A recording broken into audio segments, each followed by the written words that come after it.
A Cat Called Cupid. A perfectly silly romantic comedy. By Mazy Morris. Chapter 1. My name is Cupid, and I'm a cat. I was saddled with the vapid name of Cupid solely on the merit of having arrived on my Lady Anne's doorstep in a pink basket attached to a large heart-shaped helium balloon.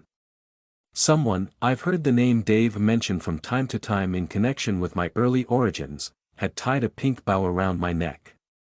I was a Valentine's Day gift to my lady from her man of the moment. Humiliating, I know. But none of us can choose the manner in which he enters this world, so I try to make the best of it. I didn't know any different at the time, of course. How could I? I was just a kitten. I still have pink-tinged flashbacks occasionally, but indulging in liberal quantities of catnip on a regular basis helps. 7 years and 5 boyfriends of varying quality have passed since the day I was deposited by Dave on my lady's doorstep. Some of Dave's successors have been reasonably tolerable, some have been less so.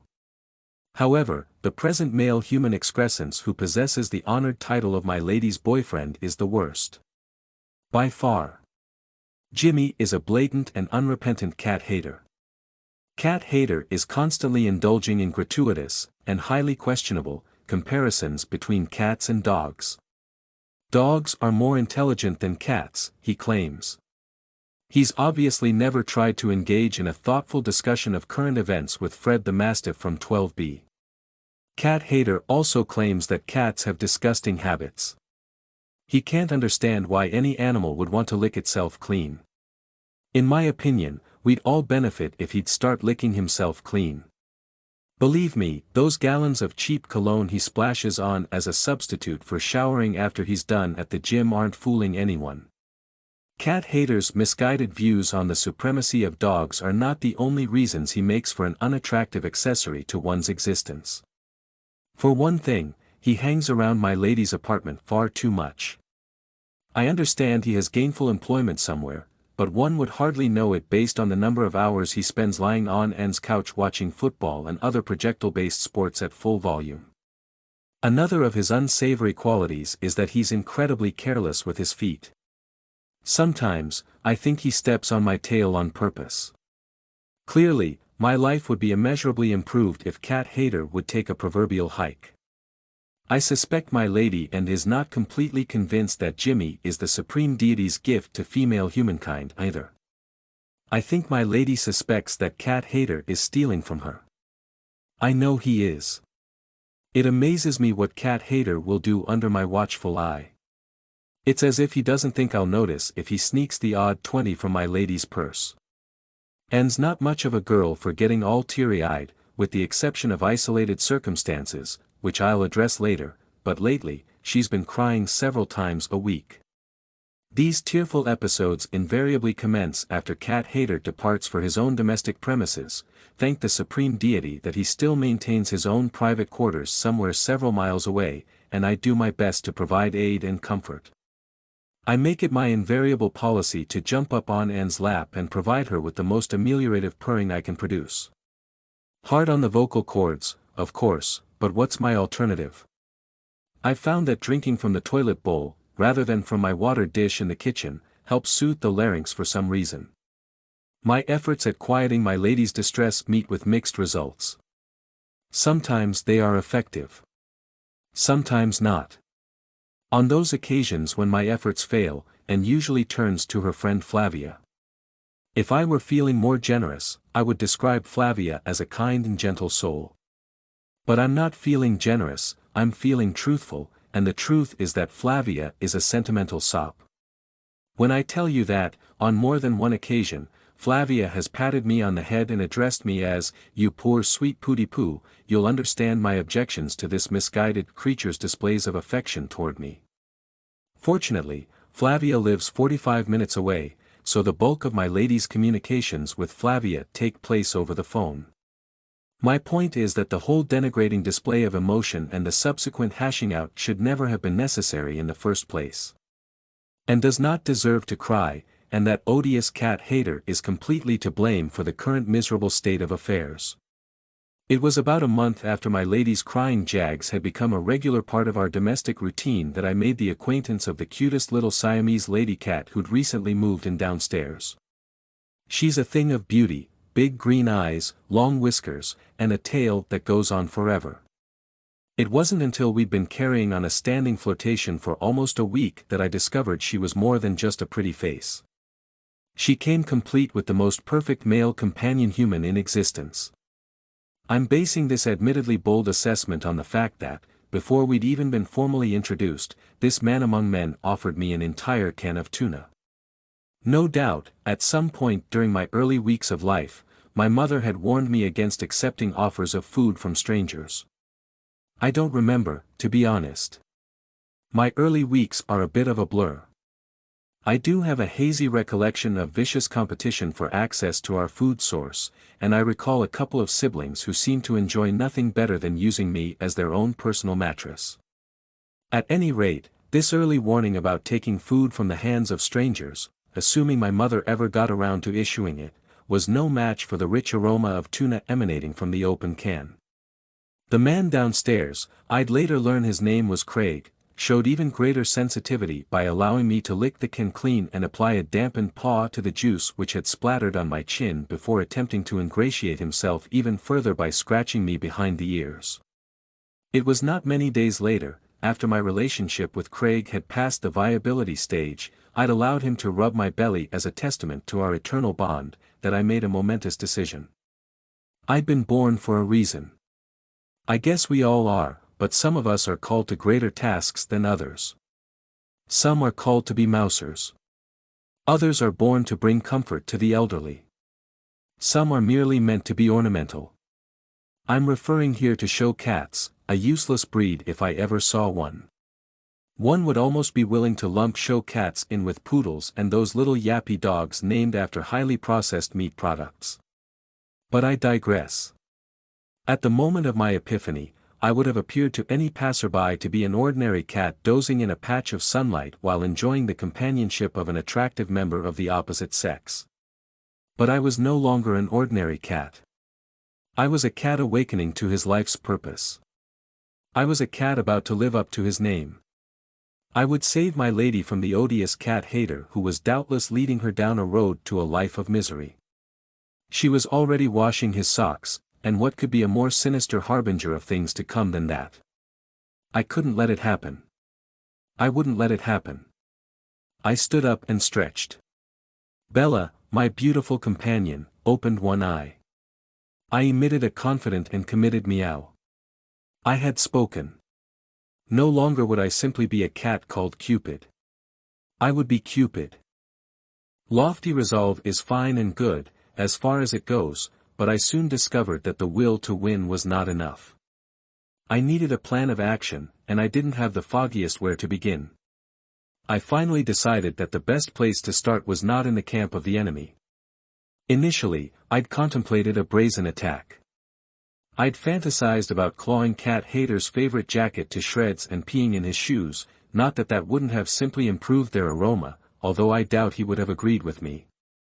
After mature consideration, I decided these crude methods, while they might still prove to be useful at some later stage, were hardly enough to achieve my intended aims.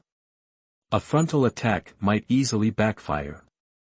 No good could come from making my lady choose between us, and I had no doubt that Cat Hater wouldn't take much in the way of blatant harassment before issuing an "it's me or that cat" ultimatum. I decided the key to the success of my mission lay in reconnaissance, and I decided to start with Craig downstairs. It would not be enough to simply oust Cat Hater. I had to have a suitable replacement waiting in the wings. I've seen how my lady reacts to breakups. Generally, it's a solid week of crying and frantic late-night calls to Flavia.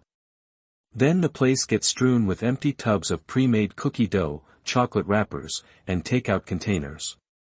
Finally, it's on to the next man who shows the slightest interest. Harsh, I know, but one has to be willing to acknowledge the weaknesses of those one loves.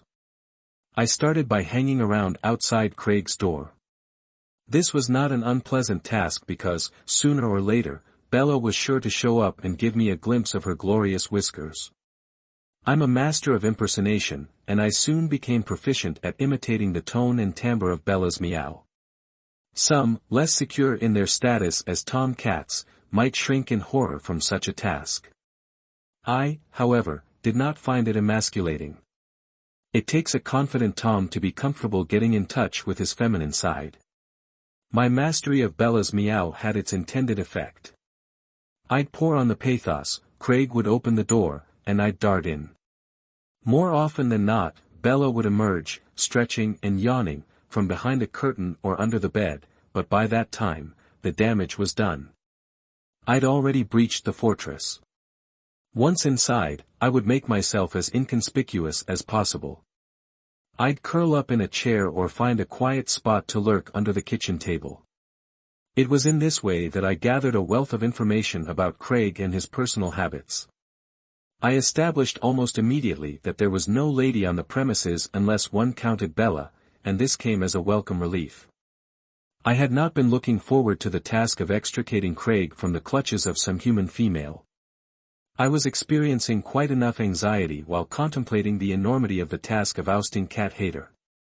I couldn't afford to get too sanguine about Craig's single status, however. It's been my observation that humans are capable of coupling and uncoupling faster than a coven of alley cats, given the right circumstances. Some might find that a crude way of characterizing the human race, but I say it as I see it. Given this fickleness of human nature, I determined to be vigilant. No woman must be allowed to sully the sanctity of the man I'd reserved as the rightful mate of my lady.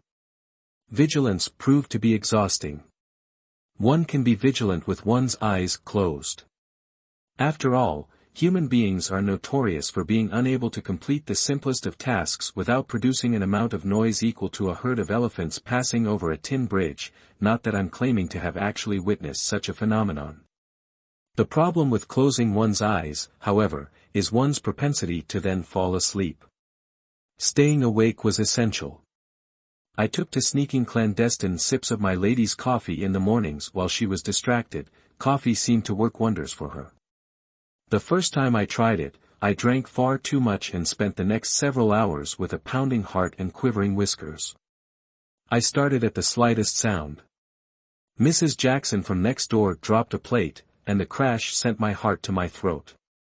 Several blocks away, a set of brakes squealed, and I jumped 3 feet in the air, tail fully fluffed. The next time I forayed into the world of hard drug use, I proceeded with a great deal more caution. I've now learned that the best way to get the correct dosage is to wait until my lady leaves her empty mug in the sink and then lick my way around the rim. A gentle jolt to the nervous system, but nothing to set one's fur on end. While I kept Craig under close observation, I began compiling all the data I could on Cat Hater. Up until now, I'd avoided him as much as possible, never bothering to take much interest in his activities unless they interfered with my own. I now reversed this policy. I began to keep careful track of when he came and went and how long he stayed. I made a note of what he said or did on the days my lady was reduced to tears. I also commenced a systematic program of electronic surveillance. This was remarkably easy. Cat Hater, not unlike every other male of the human species I've ever had the opportunity to observe, was madly in love with his phone. He took it everywhere, even to the bathroom. Occasionally, however, Cat Hater would leave his phone unattended on the coffee table. Now, you may ask, and quite reasonably so, what could a cat possibly gain from access to a phone lying on a coffee table? No doubt you are surmising that I intended to destroy the despised device by knocking it roughly to the floor, or perhaps, that I planned to drag it to a place of concealment, thereby inducing a fatal anxiety attack in the bereft owner. If that's your highest estimation of feline cunning, then you are gravely underestimating the capabilities of an intelligent and determined cat. Chapter 2. My plan regarding Cat Hater's phone was subtle. I prepared by closely observing him when he input his code to unlock the phone. I don't have much of a head for numbers, my gifts are more of the literary variety, and I worried that once having discovered the code, I would immediately forget it. I needn't have subjected myself to such anxiety. 1234 is hardly a secure password. Having cracked cat haters' non-existent cybersecurity, I waited for an opportunity to put this information to use. I had to wait 3 days before cat hater left his phone unattended. Now, as a general rule, I'm not much of a one for modern technology. It's my opinion that if the supreme deity had intended for us to go around with electronic devices constantly at our paw tips, he would have skipped a step and embedded them in our bodies at birth. However, I am by nature curious, most cats are, and, as one ill-put but apt expression puts it, this propensity for curiosity frequently kills us. This innate inquisitiveness of mine had resulted in a moderate level of proficiency with electronic devices. Due to the size of my paws, navigating the minuscule touchscreen on a phone is a challenge, but I managed to log into cat hater's phone without a hitch. Utilizing one's nose helps, although it tends to leave unsightly and incriminating smudges. I wasn't sure what I was looking for. Texts to other women. Lascivious photographs. Evidence of felonious acts. It didn't matter. When it comes to taking down an enemy, no information can be immediately dismissed as inconsequential. I decided to start with cat hater's photographs. This proved disappointing. They were all of him. Cat hater posing shirtless after a workout. Cat hater posing shirtless at the beach. Cat hater in shirtless selfies shot with the aid of his bathroom mirror. Whatever unflattering light these images shed on cat hater's narcissistic tendencies, they hardly told me anything I, or N, didn't already know. I moved on to perusing his text messages. The sheer volume of data was overwhelming, 8,765 messages. It would take me weeks to sift through them all. Nevertheless, I had to start somewhere, so I began to read. The first few held nothing of interest. Things like, your pizza is now ready to be picked up, and, your car is due for an oil change on. I'd finally come across something interesting, dude. Where's my Muni? When my spying activities were curtailed by the return of cat hater to collect his neglected electronic device. By the time cat hater discovered his phone resting unmolested in the center of the coffee table, I was posed innocently on a windowsill pretending to be in the midst of my mid-morning nap. I missed those mid-morning naps, generally followed by a midday siesta and an afternoon snooze. Alas, they are no more. Those napping days are behind me. I'm a working cat now. Cat hater immediately threw himself down on the couch, flipped on the TV, and picked up his phone. One screen at a time is never enough for cat hater. It takes 2 or 3 to satisfy his need for mindless entertainment. Before I relay what happened next, I should probably mention that up until that morning, my lady and cat hater had never engaged in a full-fledged fight. With cats, of course, the preamble to a fight is always marked by a lot of aggressive posturing and low-register growling. It's much the same with humans. It began with my lady circling the couch and cat hater determinedly ignoring her circumnavigations. "Why don't you want to go, Jimmy?" my lady demanded. I think she was referring to her proposed trip to the botanical gardens. She'd floated the idea last night, in between delivering cat hater a plate of spaghetti and loading the dirty laundry he'd brought over into the washing machine. Why would I want to go spend hours walking around and smelling a bunch of dumb flowers and stuff? It's my understanding that cat hater works in customer relations, whatever that is, but with such a gift for erudite expression, he really should be on the public speaking circuit. He could go on tour with his collection of shirtless selfies. His keynote speech.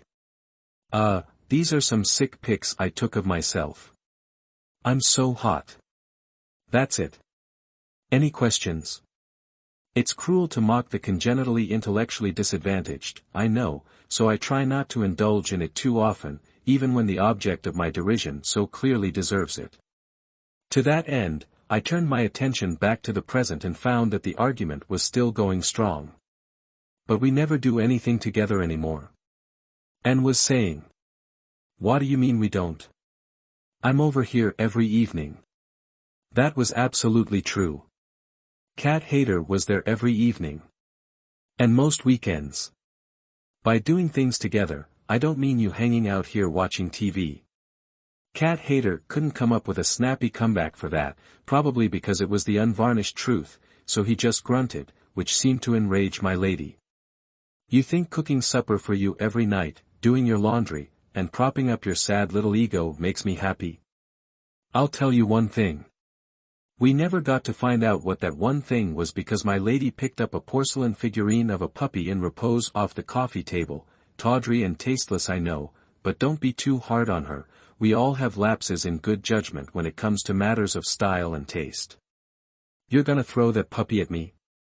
I can't believe you're actually gonna throw that puppy at me. I don't think my lady had ever actually intended to hurl the porcelain puppy at Cat Hater. She'd certainly never thrown anything at anyone before, but there's a first time for everything, so I took cover under the couch. My position under the couch severely hampered my powers of visual observation, so I had to rely on my ears. There was a brief period of heavy breathing, I think that was issuing from my lady, followed by a snort and then the sounds of a hasty retreat. The door slammed, and I heard and go and turn the deadbolt. I emerged with caution. My lady is a gentle soul, really, but one never can be too sure of how the most predictable of creatures will behave under extreme provocation. Abruptly, and threw herself onto the couch and started to sob. My lady generally limits her crying jags to sedate sniffling and the dignified dabbing of the eyes with a neatly folded facial tissue. Sobbing was unprecedented, so I kept my distance and waited for her boiling emotions to return to a simmer before I attempted to render comfort and aid. I was worried. On the one hand, a breakup appeared imminent. That was terrific. On the other, I was nowhere nearly prepared to substitute a suitable replacement. Craig and Anne had yet to meet in passing, as far as I could tell, and even if they had, that was not enough. Once they'd casually crossed paths even a few times, all hope would be lost. They'd be stuck in that stage where neighbors politely smile and wave but never actually speak. Drastic action was called for, but I didn't know what. The next several days were quiet. There was no sign of Cat Hater. Then, one early morning as I made my usual rounds to terrorize the local bird and rodent population, no good can come of letting lesser species get above themselves, it came to me. After I patrol the perimeter of the complex, I usually do a quick inspection of the parking lot. I have to exercise caution because a large number of residents leave for work early in the morning. Craig is one of them. I loitered in a flower bed, nibbling on a blade of grass, and watched as Craig came out of his apartment carrying a briefcase. Judging by the documents he leaves lying around, Craig is a lawyer. Surprising, I know. I'd always assumed that lawyers were the human equivalent of veterinarians, necessary evils, but not to be trusted. It seemed I'd misjudged the profession. It was the sight of Craig leaving for work, combined with my ruminations on lawyers and vets, which presented me with my big idea. It was brilliant, simple in its execution, and could not fail to produce the intended results. Unless, of course, I died in the process. But as they say, beggars can't be choosers. Of course, those that say that have never met a Pomeranian working a picnic table at the park. In preparation for the execution of my big idea, I abandoned my preemptive rodent control measures and nosed around the complex dumpster. Nasty places, dumpsters, although, from time to time, one finds a tasty morsel worth a second look. I was not, however, looking to supplement my diet. What I needed was an expendable decoy. At first, nothing presented itself. At least nothing that I had the capability of extracting from the dank recesses of the dumpster. Then, tucked behind the hulking receptacle, I found the perfect object, long abandoned and ripened to the perfect state of crusty staleness. I tentatively tugged at the plastic bag covering the moldy loaf of bread. It was the perfect size and nicely hardened. After confirming that I would be capable of dragging its weight for the necessary distance, I nudged it back to its original hiding place and went about my business. The morning of D-Day, I was up with the robins, scratching to get out. I dared not risk the possibility of missing Craig. I must be in place before he came out of his apartment. I retrieved the loaf of bread from behind the dumpster and dragged it, under cover of the bushes skirting the foundation of the building, until I had Craig's car in my sights. So far, I'd been relatively immune to detection, but now I had to make my way through 2 rows of parked cars without exciting curiosity. I waited until the coast was clear and set out across the expanse of concrete. I was exhausted already. Pulling half of one's body weight with one's teeth is no picnic. I had to pause several times in the shadow of cars to let human residents make their way to their vehicles unimpeded. I don't think any of them noticed me. Such was not the case with Fred the Mastiff from 12B. Now, I know Fred, and he's more bark than bite, but he, like most dogs, will eat anything, no matter how disgusting. He made some aggressive sniffs in my direction and was bounding over to investigate, no doubt with the intention of absconding with my rightful loaf, when his owner called him back. That's the main reason I've never had any real respect for canine kind. They have no minds of their own. Humans refer to dogs such as Fred as being well-trained. I think brainwashed is a more accurate assessment. With Fred properly restrained and no longer a threat to life and property, I resumed my journey and finally reached the sanctuary of the underside of Craig's car. Now for the trickiest part. The placement of the loaf of bread required finesse. Place it too far behind the wheel, and Craig was sure to spot it. Place it too close, and it would not create the proper verisimilitude when the moment of truth arrived. After a great deal of fussing, placing the loaf and standing back to look, moving it a little to the left and standing back, and moving it a little to the right again, I was finally satisfied with the placement. I retreated to the hood of Craig's car for a little light grooming and a much-deserved rest. I must have dozed off because the next thing I knew, Craig was standing over me, speaking in that syrupy voice humans use with animals. I've never liked that voice, but it seems to be a universal trait amongst animal lovers, so I've learned to be indulgent. The gist of Craig's honeyed words was that I had to get off the car because he was late for work. I pretended not to understand. That's the best way, I always think. No use in letting on that one fully comprehends every word they say. In the end, Craig lifted me down himself, tickled me under the chin, and sent me on my way. I made a show of sauntering off in the direction of home. Craig got in his car and started up the engine. Unbeknownst to Craig, I had gone no farther than the car parked in the space to the right. I was lurking underneath, which gave me an unobstructed view during the moment of impact. The loaf of bread, as a realistic imitation of a feline body being struck by a car in motion, could not have been better suited to the task. I waited until Craig had shut off the engine, then I darted under his car. I flung myself against the back of his front passenger side tire, obscuring the flattened loaf of bread as fully as possible, went limp, and waited. I couldn't see Craig, of course, with my eyes closed, but as soon as I heard the shuffle of his feet approaching, I let out a piteous moan, just to let him know I was still alive. I let out another piteous moan and opened one eye halfway. Craig had his phone out. I could feel him messing with the tags hanging from my collar. It was all I could do to keep from smiling to myself and giving the game away. "Hello," I heard Craig say, "are you Cupid's owner? I'm terribly sorry, but I think I just ran over your cat." Chapter 3. The vet said it was a miracle. Right after the accident, I'd taken the precaution of refusing to get up. Of course, I made a big show of trying. I'd struggled to get on my feet, and I'd managed to get up on my front legs for a second before sinking back to the ground. From time to time I'd give out another piteous moan, as if I were, even at that very second, being interviewed by St. Peter at the pearly gates. Cats go to heaven, you know. I'm sure feline kind will be much more highly represented in the green fields of paradise than say, senators or Boston Terriers. My ruse worked beautifully. In response to Craig's frantic phone call, and came rushing down to the parking lot. There were hurried introductions. Craig was beside himself with remorse for running over me, a completely sincere show of contrition which was sure to win him points later on when I turned out not to be mortally wounded after all.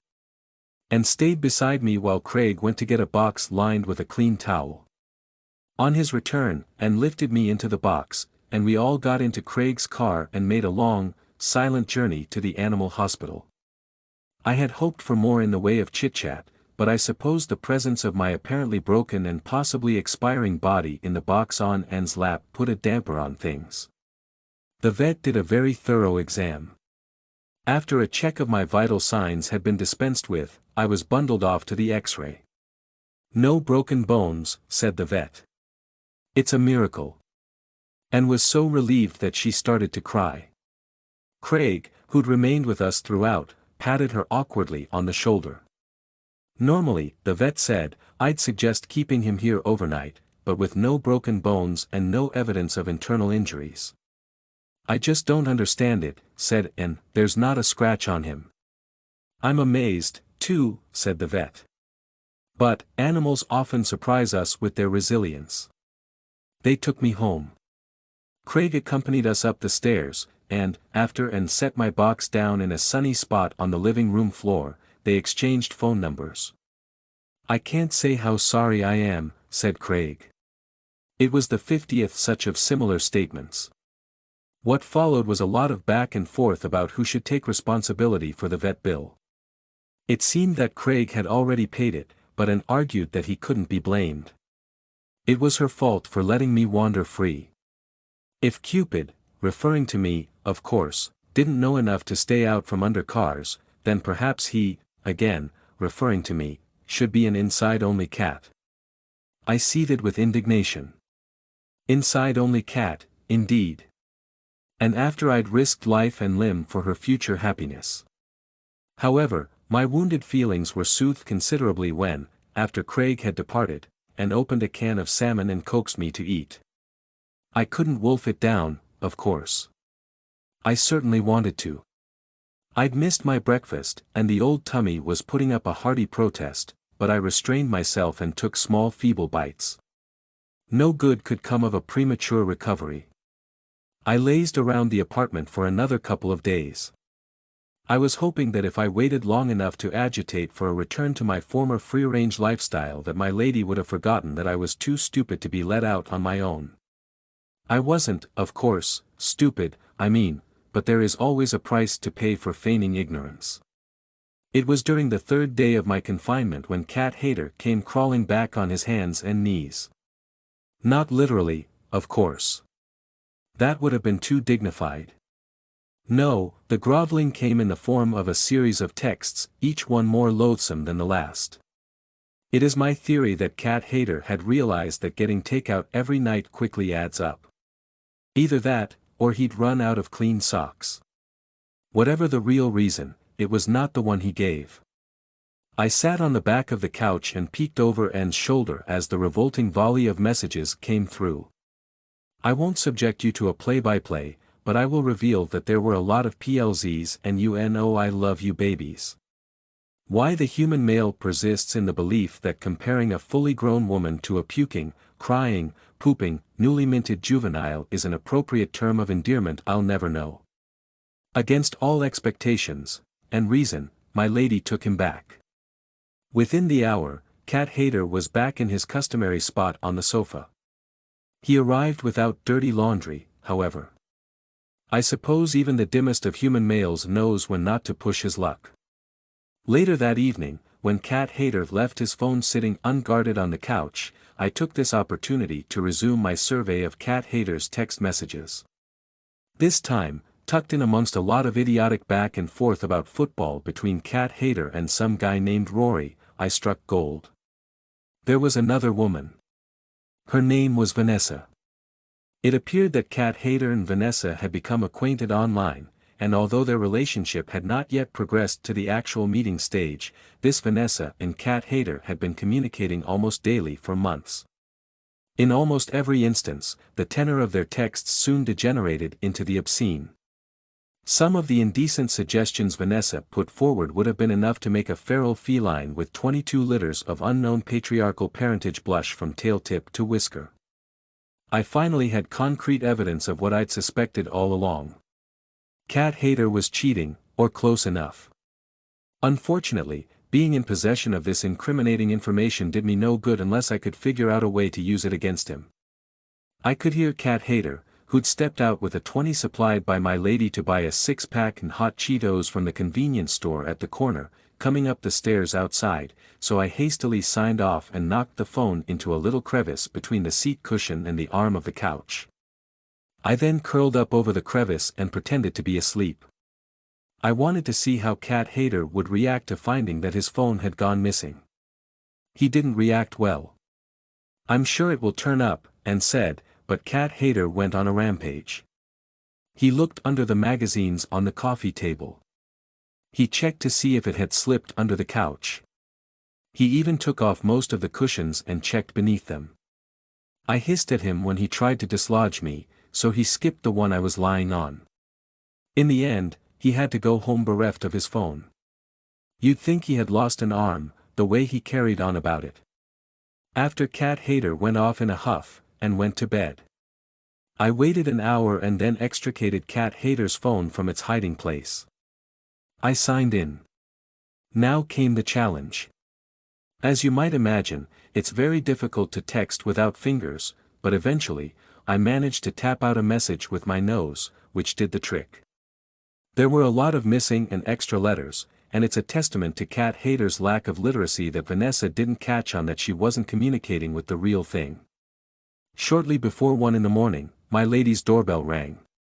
And emerged from her bedroom, tousled and sleepy-eyed. She didn't bother to turn the light on. The doorbell rang again. And peeked through the keyhole, but she didn't answer. The ringing turned to knocking, and then a woman's voice said, "I know you're in there, Jimmy." The name of Jimmy worked better than Open Sesame. And had the door open in a flash. "Who are you?" and demanded. "I'm looking for Jimmy." "You said that already." "Who are you?" "Who are you?" the doorbell ringer echoed back. "I live here," said Ann. "Isn't this Jimmy's place?" "No. I mean he's here a lot, but I really need to know. Who are you?" The doorbell ringer was persistent. "I'm his girlfriend," Ann answered. Then, as an afterthought, she once again inquired into the doorbell ringer's identity. It did her no good. There was a gap of silence. I left my post on the couch and slunk my way across the living room floor until I was peeking out from between Ann's ankles. I looked up at the woman standing in the doorway. She was exactly as I had imagined her, bottle blonde hair, big earrings, and impractical shoes. "Jimmy texted me," the woman said. "Jimmy's not here. But he gave me this address. I'm Vanessa, by the way. Never heard of you," and replied and slammed the door in her face. My lady didn't cry. Instead, she found a bag of chocolate bars in the back of the refrigerator.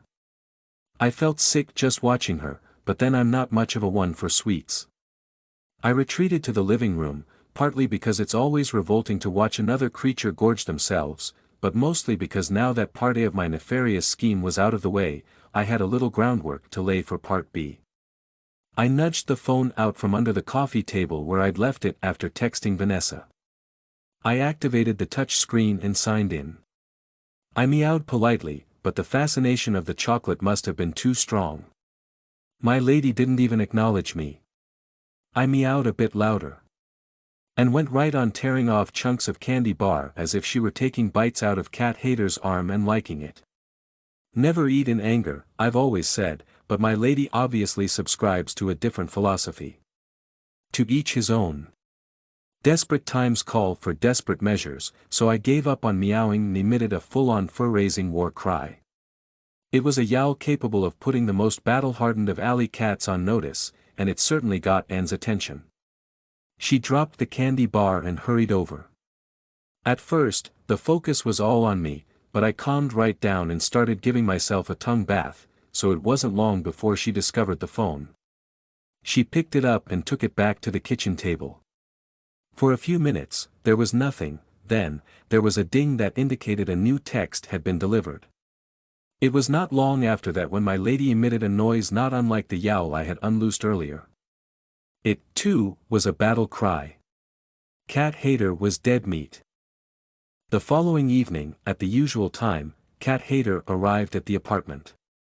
It was obvious that he didn't yet know his days were numbered. I felt sorry for him. Almost. He hadn't even removed his jacket or kicked off his shoes when my Lady of Wrath descended upon him, phone in hand.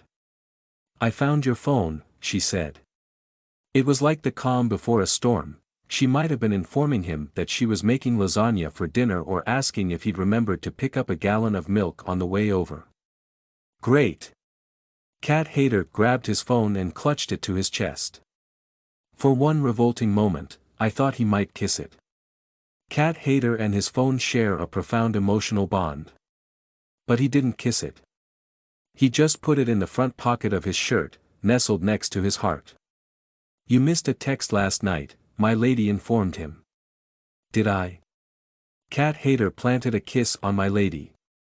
I suspect he was thinking of his phone the whole time, though. "Aren't you going to look at your texts?" Anne asked. "I'll do it later." Cat Hater kicked off his shoes and headed for his customary spot on the couch. "Do it now." It was an order, not a request. "Okay. Okay.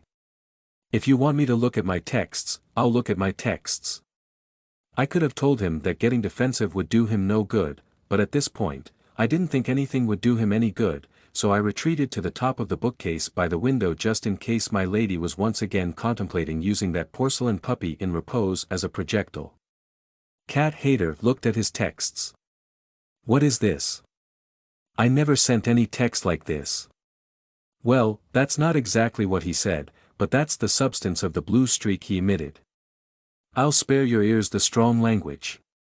It appeared Cat Hater had a limited appreciation for my powers of written expression, and I'll be the first to admit, criticism hurts. Chapter 4. Things quickly deteriorated from there. Cat Hater accused my lady of hacking into his phone and sending messages to Vanessa. And came back with an unflattering but likely accurate assessment of Vanessa's personal appearance, general deportment, and moral character. "And how'd you know that? You've never even met her." Cat Hater pointed out. "Because she showed up here last night." My lady shot back. I would have thought Cat Hater might have already inferred that from a close reading of the texts, but it seems he's not that quick on the uptake. This didn't surprise me too much. "Why would Vanessa come here?" "Because you told her to." "I didn't." "You sent her a text with my address." "You told her to come here." "I already told you." "I didn't send that text." "How could I? My phone was here the whole night." "Well, I didn't do it." "I swear." "I read the texts, but I didn't send anything." "Then who did?" I remained on top of the bookcase throughout this heated exchange. Suspicion never rested on me. In fact, my lady and Cat Hater seemed to have forgotten I was even among those present. "And why does my phone smell like tuna?" With that off his chest, Cat Hater departed the premises, I hoped, never to return. After he left, and sat back down at the kitchen table and rested her head in her hands. I don't think her distress was due to sorrow or regret. I think she was just confused, and I couldn't blame her. My lady got up from the table and came over to my perch on top of the bookcase. She stood there for several minutes while she stared out the window and absently stroked my back. Am I losing my mind, Cupid? Or have I just been sleep texting? It seemed impolite to point out that asking questions of one's cat might be the first sign of an impending mental breakdown, so I kept my mouth shut. Later that evening, Craig called. It was as if those telepathic messages I'd been sending had finally gotten through. I'm joking, of course. If there was anything to telepathy, don't you think cats would be wielding a much greater influence on the powers that be? Believe me, if cats were running things, the world wouldn't be in such a sorry state. I gathered by eavesdropping that Craig had invited my lady to accompany him to dinner that evening. This was an exciting development, but my silent cheers were cut short when Anne turned him down. She was tired, she said. It had been a rough day. Craig reissued the invitation for a later date, and then said she'd think about it. This was an unsettling turn of events. When two cats of the opposite sex meet for the first time, there is a period of sniffing around and sizing up. However, if there is not a near instantaneous acknowledgement of mutual attraction, usually in the form of hissing and the swiping of claws and a little exploratory biting, then one or both parties lose interest. I feared that Craig, not unlike his feline counterpart, might never repeat the invitation. The situation called for intervention, so I scratched at the door to be let out. I had a job to do. I also missed Bella and the smell of the great outdoors. And let me out without hesitation.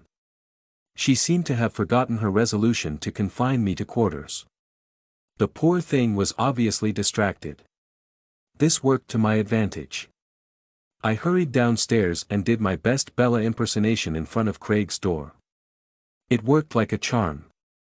Once inside, I retreated to my favorite spot under Craig's dining table and contemplated my next move.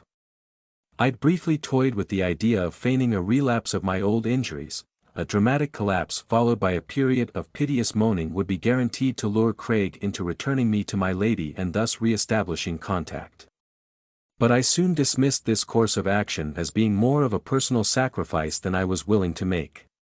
Feigning a relapse would certainly lead to another period of indoor confinement, and I was not willing to trade my sanity even in return for my lady's happiness.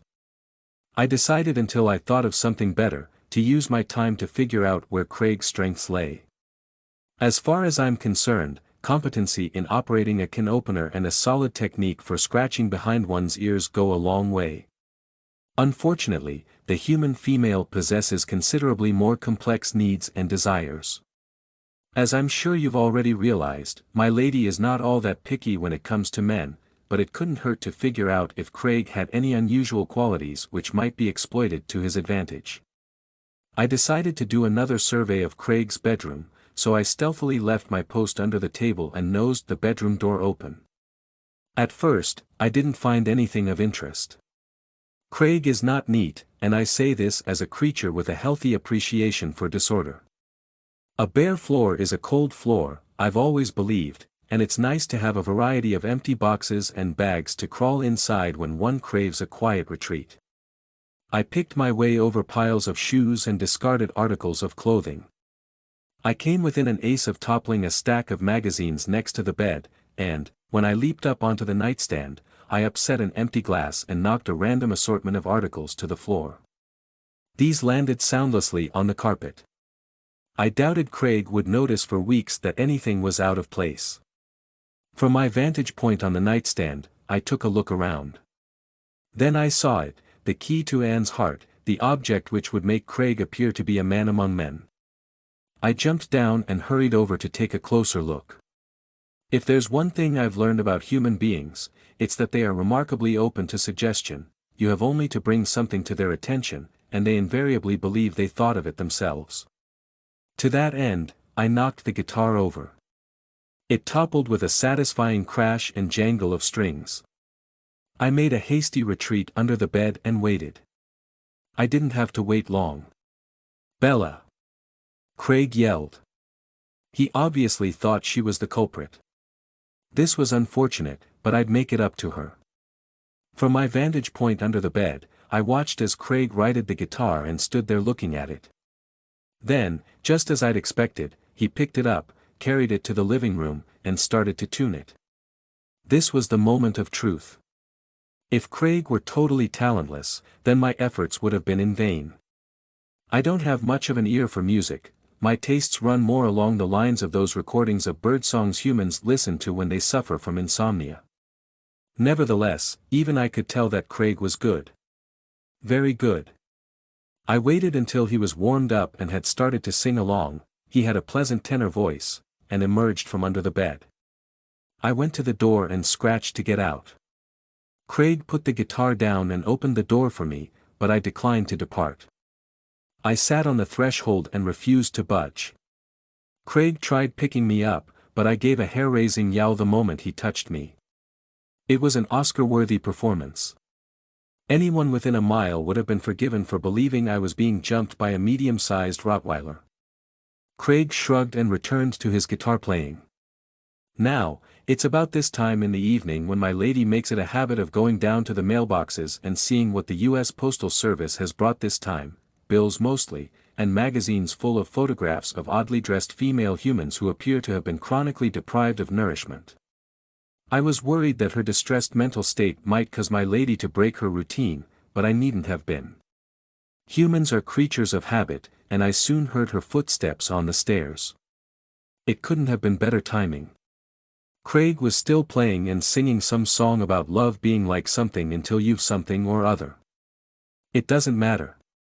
The important part is that he was putting plenty of pathos into it, and if there's one thing the human female responds to with complete predictability, it's expressions of heartbreak and loneliness. Strange, I know. My theory is that it has something to do with the high rate of absentee fathers, or maybe it's the result of a vitamin deficiency in the formative years. And paused as she spotted me. I wiggled my whiskers a little in greeting, but I kept my tongue.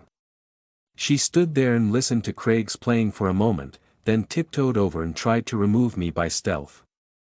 She should have known better. Instead of allowing myself to be quietly scooped up and returned to my lady's domestic headquarters, I repeated my imitation of being attacked by a Rottweiler. The effect was instantaneous. Craig dropped his guitar and came to the door. My lady stood there, looking embarrassed. "I'm sorry," she said. "No need to apologize. He did that earlier when I tried to pick him up. Do you think he's hurting somewhere?" I weighed my options. I could lay it on thick and risk a trip back to the vet, or I could play it cool. I decided to play it cool. I purred as loudly as I could and rubbed up against Anne's ankles. "He seems fine now," Craig said. "He does, doesn't he?" "Yes. He does. Amazing, isn't it? How animals recover." "Yes, it is." This conversation wasn't exactly riveting, but it took an abrupt turn for the worse. "Nice evening," Anne said. "Yes, very nice. Unusually warm, for May." "Yes. Very warm for being so early in the spring." "How warm do you think it is?" "About mid-60s, I'd say." "Do you really think so?" "Yes. It got up to 72 yesterday." "Did it really?" "Yes. Tomorrow, I hear it's forecast to get up to 71. I was about to give in to the impulse to bang my head against the door jamb in frustration when and finally managed to break the conversation free from this whirling vortex of inanity. "Would you still like to go to dinner?" she asked Craig. "This evening?" "Sure," said Anne. "Well, after I got off the phone with you," Craig said, "I went ahead and made myself a sandwich." It took all the self-control I could muster to restrain myself from reducing Craig's pant leg to ribbons. There are times when the last thing one should do is tell the truth. As far as I was concerned, this was one of those times. "Oh," said Anne. She sounded distinctly disappointed. Her disappointment must have been enough to soothe Craig's wounded pride because he abruptly changed tacks and suggested that they should go out for ice cream. He couldn't have proffered a more tempting invitation. My lady would probably accept ice cream from the head of Hades himself if mint chocolate chip was one of the options. And went upstairs to get her jacket, and I docilely followed her into the apartment. As soon as she left, I retreated to the bedroom closet and curled up on a pile of sweaters. I had earned a nap. Besides, there was nothing more I could do.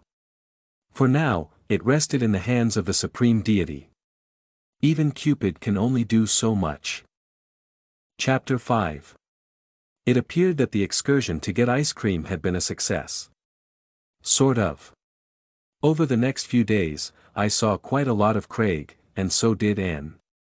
This was all fine and good, as far as it went, but the thing which had me worried was the lack of, how shall I put this, amorous expression.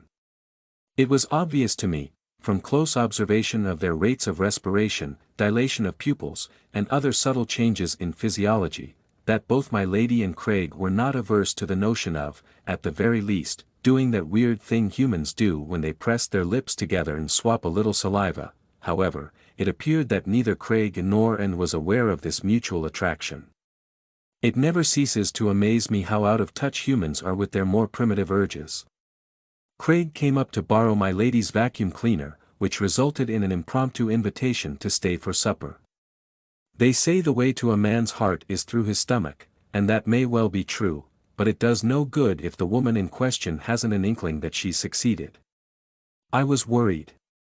There was a very real danger that Craig and would get stalled out in the friend zone, I think the colloquial expression is.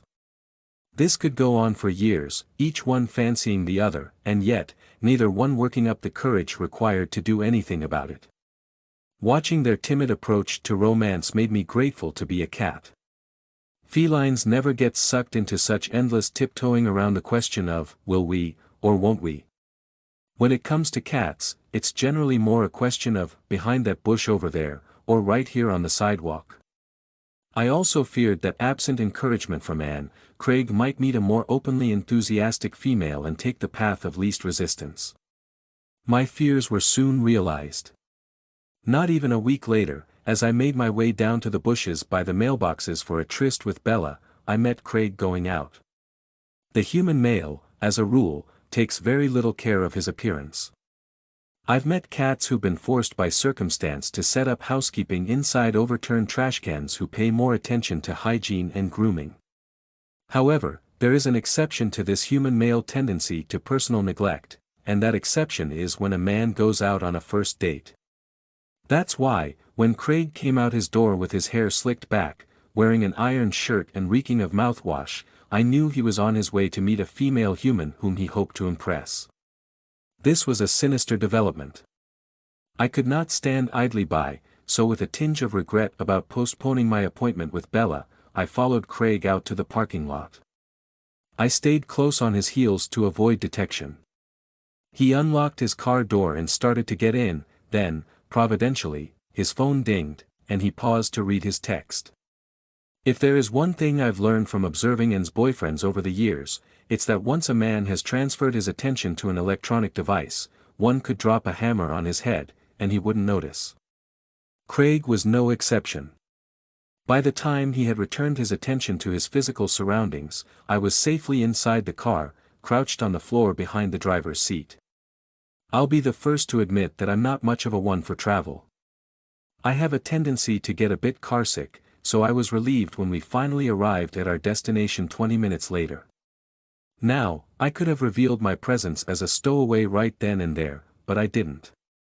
I'd taken the risk of a quick peek out the window as Craig was pulling up to the curb.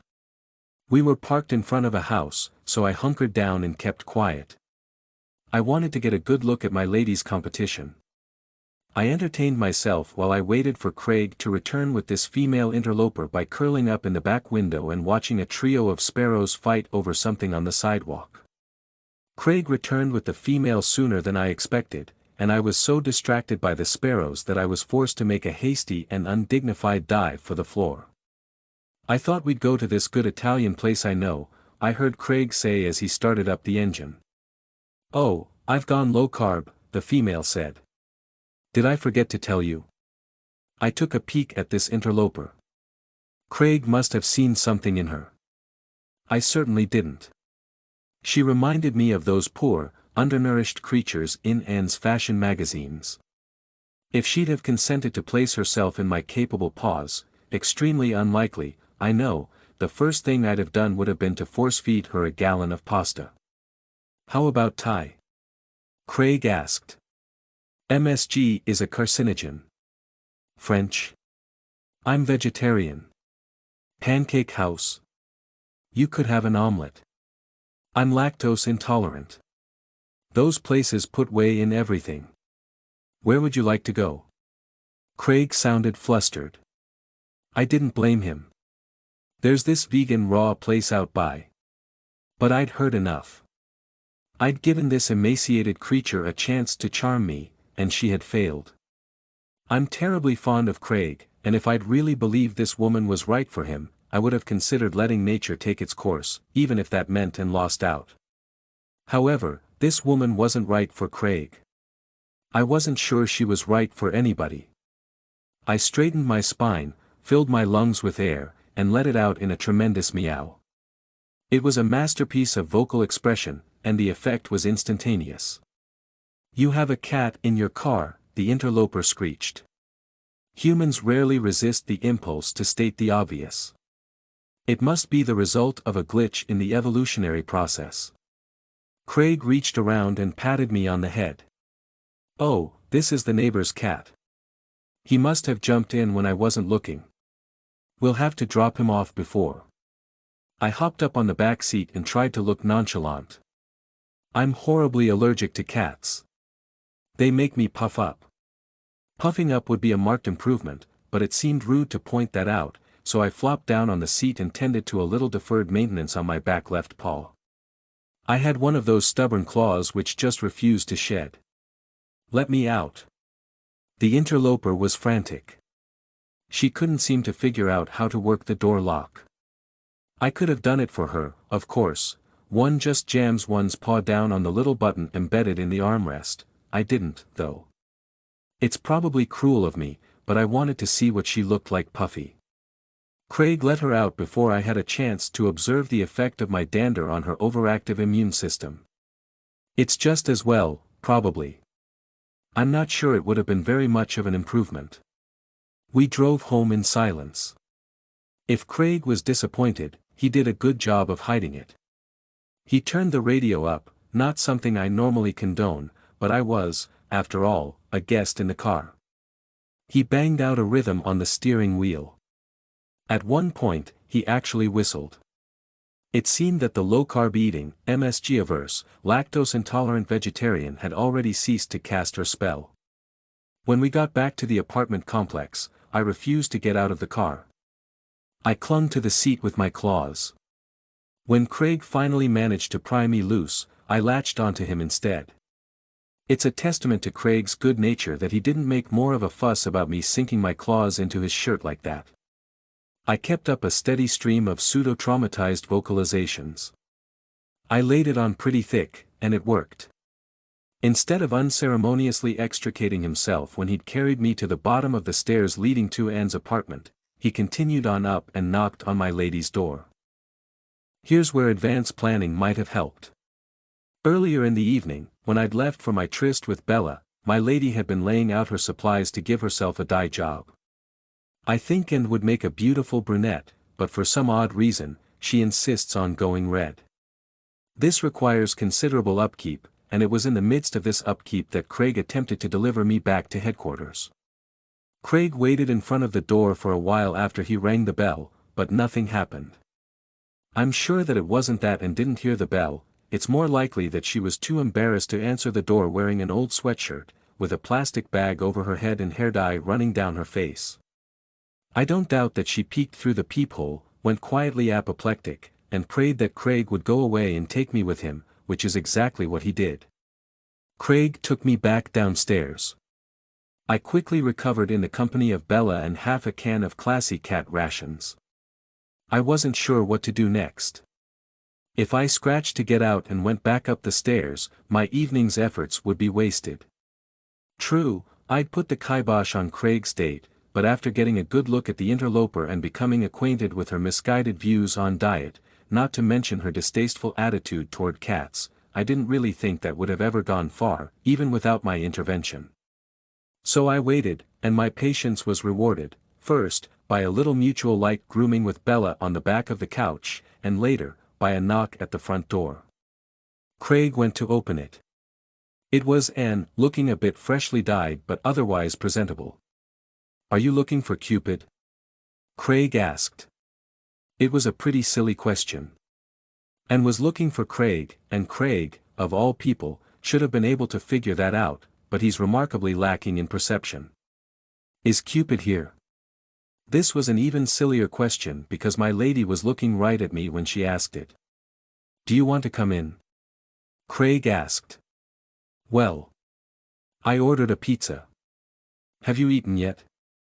I hate to be a bother." I just came for Cupid. It's no bother. It'll be here any minute. After that, there was a little awkward back and forth in the doorway as Anne attempted to get inside, and Craig tried to shut the door behind them while she was only halfway in, and she stepped on his foot in an attempt to get out of the way. Safely inside, Anne came and perched on the edge of the sofa. She reached up and absently rubbed the underside of my chin. I didn't hear you earlier when you rang. I was in the bathroom, Anne said. My lady is not normally so cotton-headed. I blamed it on the cocktail of pheromones emanating off of her. A similar cloud surrounded Craig. Oh. I could see the wheels turning in Craig's head. If she hadn't heard him ring, how had she known he'd been there? He must have decided against pursuing this line of inquiry, which was fortunate, because just about then, Anne turned the color of a freshly eviscerated field mouse. She'd just realized that she'd given herself away. The pizza came, and they sat down on opposite ends of the couch to eat it. There was such a large gap between them that Fred, the larcenous mastiff from 12B, could have fit comfortably in the middle. Something had to be done, so I leaped down onto the coffee table, scattering papers, the pizza box, and the remote for the TV. I was chastised for my misbehavior, of course, and threatened with banishment to the great outdoors. And would have made good on her threat, too, if I hadn't had the foresight to make an immediate dash for Craig's bedroom and the safety of the underside of his bed. When it appeared that the immediate irritation at my untoward behavior had dissipated, based on the fact that I no longer heard my name being used in vain, I ventured to sneak out from under the bed and peek into the living room. I'm not sure what Craig had to complain about. It wasn't as if I had disrupted his organizational paradigm. He didn't have one to disrupt. Craig and were retrieving the scattered items from the living room floor and returning them to the coffee table. Craig picked up the remote and held it in his hand, staring at it. Do you watch the McNamara's? Craig asked. Every once in a while, Anne said. That was a lie. My lady Anne loves the McNamara's. I'd go so far as to say she's obsessed with them. I suspected that she was, at that very moment, torn between the desire to rush upstairs and turn on her television, and staying where she was, and hoping for a romantic breakthrough with Craig. For those of you unfamiliar with this questionable piece of televisual entertainment, The McNamara's is one of those highly scripted pseudo-reality shows that humans watch just so they can feel better about their own sorry lot. It involves a great deal of crying and screaming and other dysfunctional goings-on. I don't know why, but Anne eats it up. I never miss an episode, said Craig. Really? Anne asked, trying not to look too pleased with this revelation. I know it's kitschy, and I probably shouldn't even admit to liking it. No, I get it, Anne said. I'd known it all along, a match made in heaven. Cat Hater had grudgingly watched the McNamara's with my lady, but I think that was mostly because several young and attractive female cast members regularly appeared to have misplaced key items of their wardrobes. You want to watch it? Craig asked. I think it's on in a few minutes. Is it on tonight? My lady plays fast and loose with the truth on occasion. I try not to hold it against her. Craig flipped on the TV, and by the time I ventured out of the bedroom and resettled myself on the back of the couch, they had completely forgotten about my earlier misbehavior. They were sitting closer now. Not touching, but the mastiff-sized gap had shrunk to a Pekingese-proportioned one. I leaned against Bella's soft belly and dozed off to the delicious sensation of having the top of my head washed. Chapter 6. Things quickly started looking up. I don't know when it was arranged, I missed the actual event, maybe he called in at work, but Craig asked my lady on a date. A real date, this time, not some offhand invitation to take nourishment together. He'd bought tickets to some swanky do, a gala fundraiser, I think, and invited Anne to accompany him. I won't do Anne the injustice of implying that she is a poor dresser, but I will reveal that her wardrobe, if you don't count the scrubs she wears to work, consists entirely of pants made of stretchy material, tops made from stretchy material, and sneakers. She owns nothing suitable for attending a function that includes the word gala in it. 3 days before her date with Craig, and went shopping and returned with bags full of dresses. I was assuming she intended to pick one and return the rest. Perhaps, she suffered from the dressing room phobia, which I'm given to understand is highly prevalent among human females. I'd gotten the impression that dressing room phobia mostly manifests itself during the bathing suit buying season, though, so maybe purchasing 7 dresses when she needed only one was simply a case of extreme indecision on my lady's part. Whatever the reason, and spent several hours putting on and taking off dresses. It seemed to me that there was a clear front-runner. It had a short fluffy skirt and the sort of neckline favored by the female contingent of the McNamaras. I may have been unduly influenced by the fact it was the same color as Bella's green eyes. I'd made up my mind. I didn't need to see all the options over again for the 5th time. Besides, I was overdue for my supper, so I decided to let my views be known. I hopped up on the pile of dresses that lay on the bed, blocking access to all alternatives to the one she was wearing. Cupid, get off. I wasn't getting through to her. I would have to take more drastic action. Since Anne was still wearing the green dress, it occurred to me that if I could inflict some minor damage to it, my lady would have difficulty returning it. From my elevated height on the bed, I might just be able to reach the tags dangling from the waistline of the dress. I removed myself from the pile of dresses before I inadvertently mutilated the wrong one. Cupid, get off my pillow. I retreated to the foot of the bed. My lady undid the back zipper and started to slip the green dress off. My time was short. I made a leap, swiped at the tag, and missed. This was unfortunate because, while I missed the tag, I did not miss the skirt. There was a sharp rending sound, and the next thing I knew, my lady was taking a swipe at me. As I've said before, my lady is not normally violent. However, as the earlier incident with the porcelain puppy in repose indicates, she does have her breaking point. $245 down the drain. They'll never take this back. And had her back turned, and I took this opportunity to cram myself into the tiny cavity underneath the bottom shelf of my lady's nightstand as a precaution. The next day, and left for work with all the dresses except the green one. It remained hanging on the back of her closet door. I felt bad about the dress, I really did. I needn't have. The following afternoon, Anne's mother came over with her sewing machine and stitched up the tear. When she was done, one couldn't even tell it had come in contact with my claws. "So, who's this boy you're going out with?" Anne's mother asked. "He's not a boy. He's 35. When you get to be my age, 35 counts as a boy." And just rolled her eyes. My mother would have given me the paw-pummeling of the century if I'd ever dared to roll my eyes at her, but Anne's mother has a more forgiving nature. She just sighed. "Well, whoever he is, he can't be worse than that last boy you dated." Not only is Anne's mother forgiving, but she's also a good judge of character. Jimmy wasn't so bad. This time it was Anne's mother's turn to roll her eyes. I could see where Anne got it from. If Jimmy's so great, then why aren't you still together? It was an excellent question, one worth serious consideration, but Anne didn't seem interested in considering it. "So, are you and Aunt Glenda back on speaking terms with each other yet?" That shut Anne's mother right up. She left, taking her sewing machine with her. The evening of the gala, Anne got home from work earlier than usual and set right to work. I'd never seen so many cosmetics and personal grooming products used on the same human body simultaneously. When Craig came up the stairs to collect her, it appeared he had done the same. They left in a cloud of noxious chemical scents, which lingered for hours. I fell asleep watching a dust bunny under the couch vibrate in the draft coming up from the air vent. One moment, I was agog at the marvelous complexity of this marriage of fur and dust particles, and the next, I was shaking myself awake because I'd heard a key in the lock.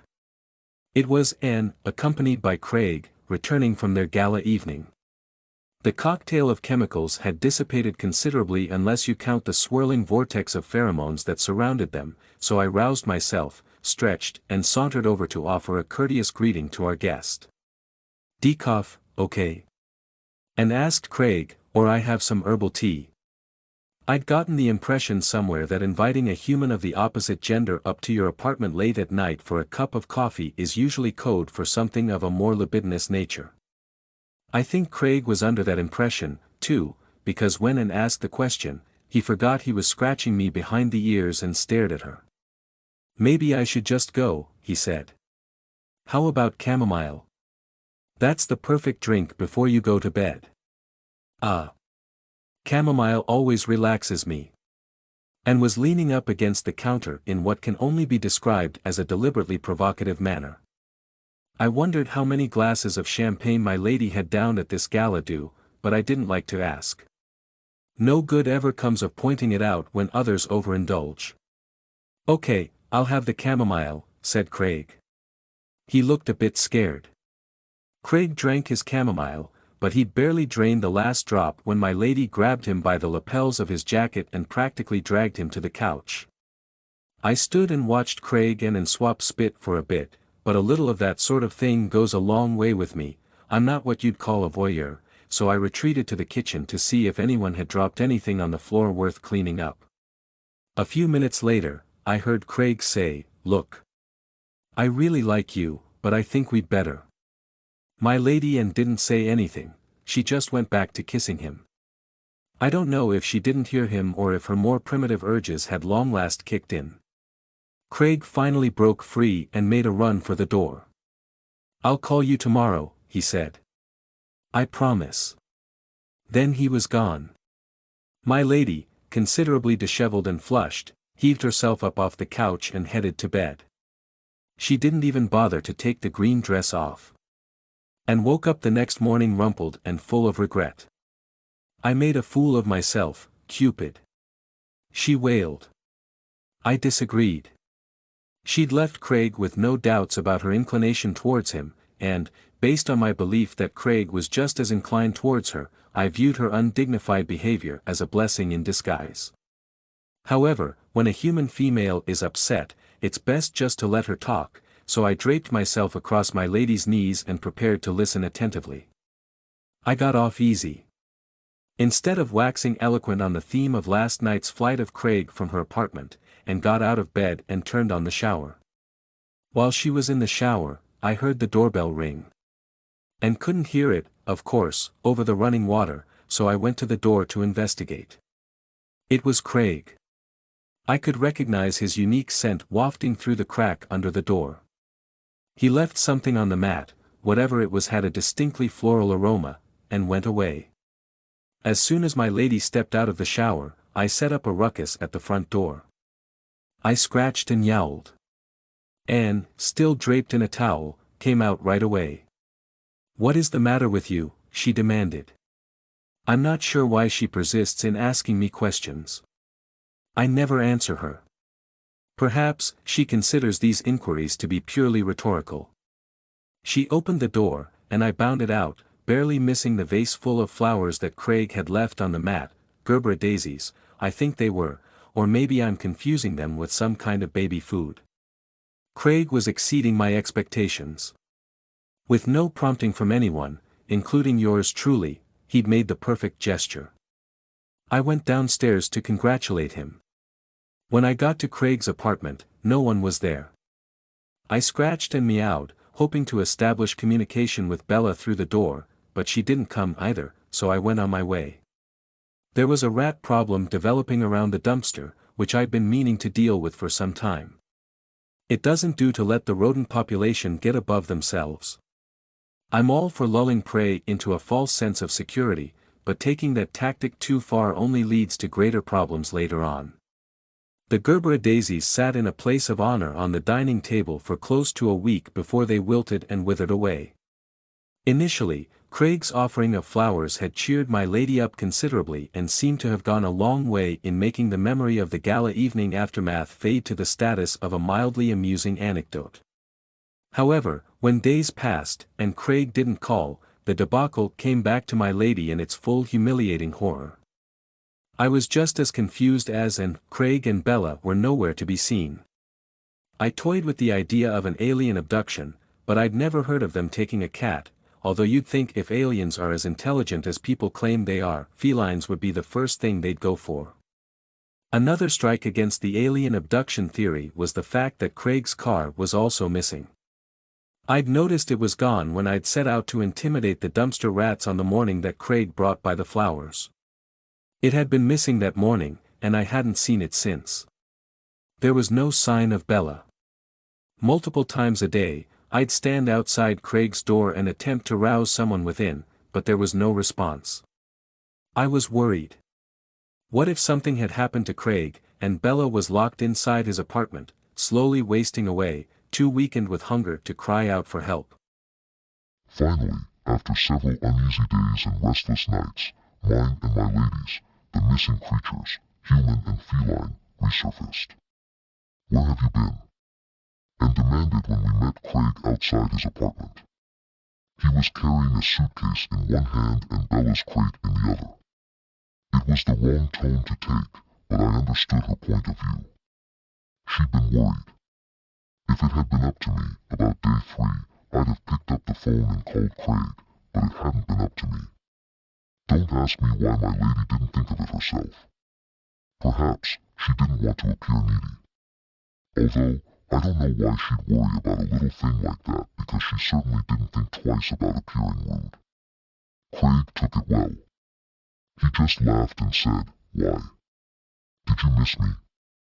My lady whacked him with her shopping bag. "Ow. What have you got in there?" "Frozen rocks." "No." "Ice cream." "What kind?" "Butterscotch." "Can I have some?" "No." 3 minutes later, though, we were inside Craig's apartment. The butterscotch ice cream sat untouched on the kitchen counter while my lady and Craig started kissing again, which gets pretty boring to watch after the first few seconds. This went on for a while, and Bella and I amused ourselves with a piece of crumpled up paper that had missed the wastebasket in the kitchen. Eventually, Craig went into the bathroom and shut the door. While Craig was out of the way, Bella and I watched as and tiptoed to the bedroom and gingerly pushed the door open. It opened less than a foot before it hit a pile of dirty laundry, or maybe it was clean. I'd made a thorough inventory of the room on previous occasions, and even I, with the aid of my superior feline olfactory senses, couldn't tell whether or not it had been washed. And made a face that indicated a combination of shock and horror. She carefully shut the door and was lounging on the couch with an innocent expression on her face when Craig came out of the bathroom. "Sorry about that," Craig said. "The ice cream's melting," and acted as if she just now noticed, even though she'd been staring right at it for the last 3 minutes. "You want to take it upstairs?" And agreed. They left, ice cream and all. I did not attempt to follow them. Giving them their privacy seemed the thing to do. It turned out that Craig had been away at a family wedding. Bella had been boarded at a kennel. Why he hadn't told and he was going I don't know. Maybe he's smarter than I'd initially thought, and he'd realized that if there was ever a time to play hard to get, this was it. Or maybe he's just bad about picking up the phone. Whatever the reason, my lady soon forgot her rancor. Craig started spending a lot of time upstairs in Anne's apartment, and sometimes Bella would wander up with him. It was the perfect arrangement. I was happy. Bella was happy. My lady was in a better mood than I'd seen her in years. One thing that set Craig apart from my lady's previous paramours was that he not only talked, he also listened. He was such a good listener that Flavia started to get jealous. I know this because a few weeks into the successful merger between Craig and my lady, I overheard Anne on the phone trying to calm Flavia down. This was unprecedented. Usually, it's the other way around. Of course, I still value our friendship, and insisted. "You know I do." I watched a robin flutter down and land on a tree limb outside the window. "I understand how you feel, but for the first time in a very long time, I'm with someone who makes me happy, and can was a lot more emotional outpouring from Flavia on the other end, which I won't relate. Sometimes, I'd give anything to be one of those elderly humans with hearing aids, which they can turn off when they want to tune out a distasteful monologue. Unfortunately, due to my acute feline hearing, I can generally distinguish both sides of any telephone conversation, and I was subjected to Flavia's long and sentimental soliloquy on the subject of friendship. The upshot of their chat was that Anne and Flavia made a weekly standing date for a girls' night in. On the Thursday evening which kicked off this tradition, Craig made himself scarce. When he'd been introduced to Flavia for the first time, she pinched his cheek and declared that he was like the cutest thing ever. Not exactly what a grown man wants to hear. I didn't blame Craig for barricading himself inside his apartment. I tried to join him, but Anne intercepted me as I tried to slip out when she opened the door for Flavia. I was stuck. Manicures and a mushy movie were on the evening's menu of events, but they never got around to watching the movie. The conversation soon devolved into a meditation on boyfriend's past. Flavia was the one who started it, and after going on in great detail for 45 minutes about how each and every one of her 11 previous boyfriends had put her off men, she turned to Anne, so tell me all about Craig. Now, I'm one of Craig's greatest fans. You won't find a cat anywhere, with the possible exception of Bella, who thinks more highly of him.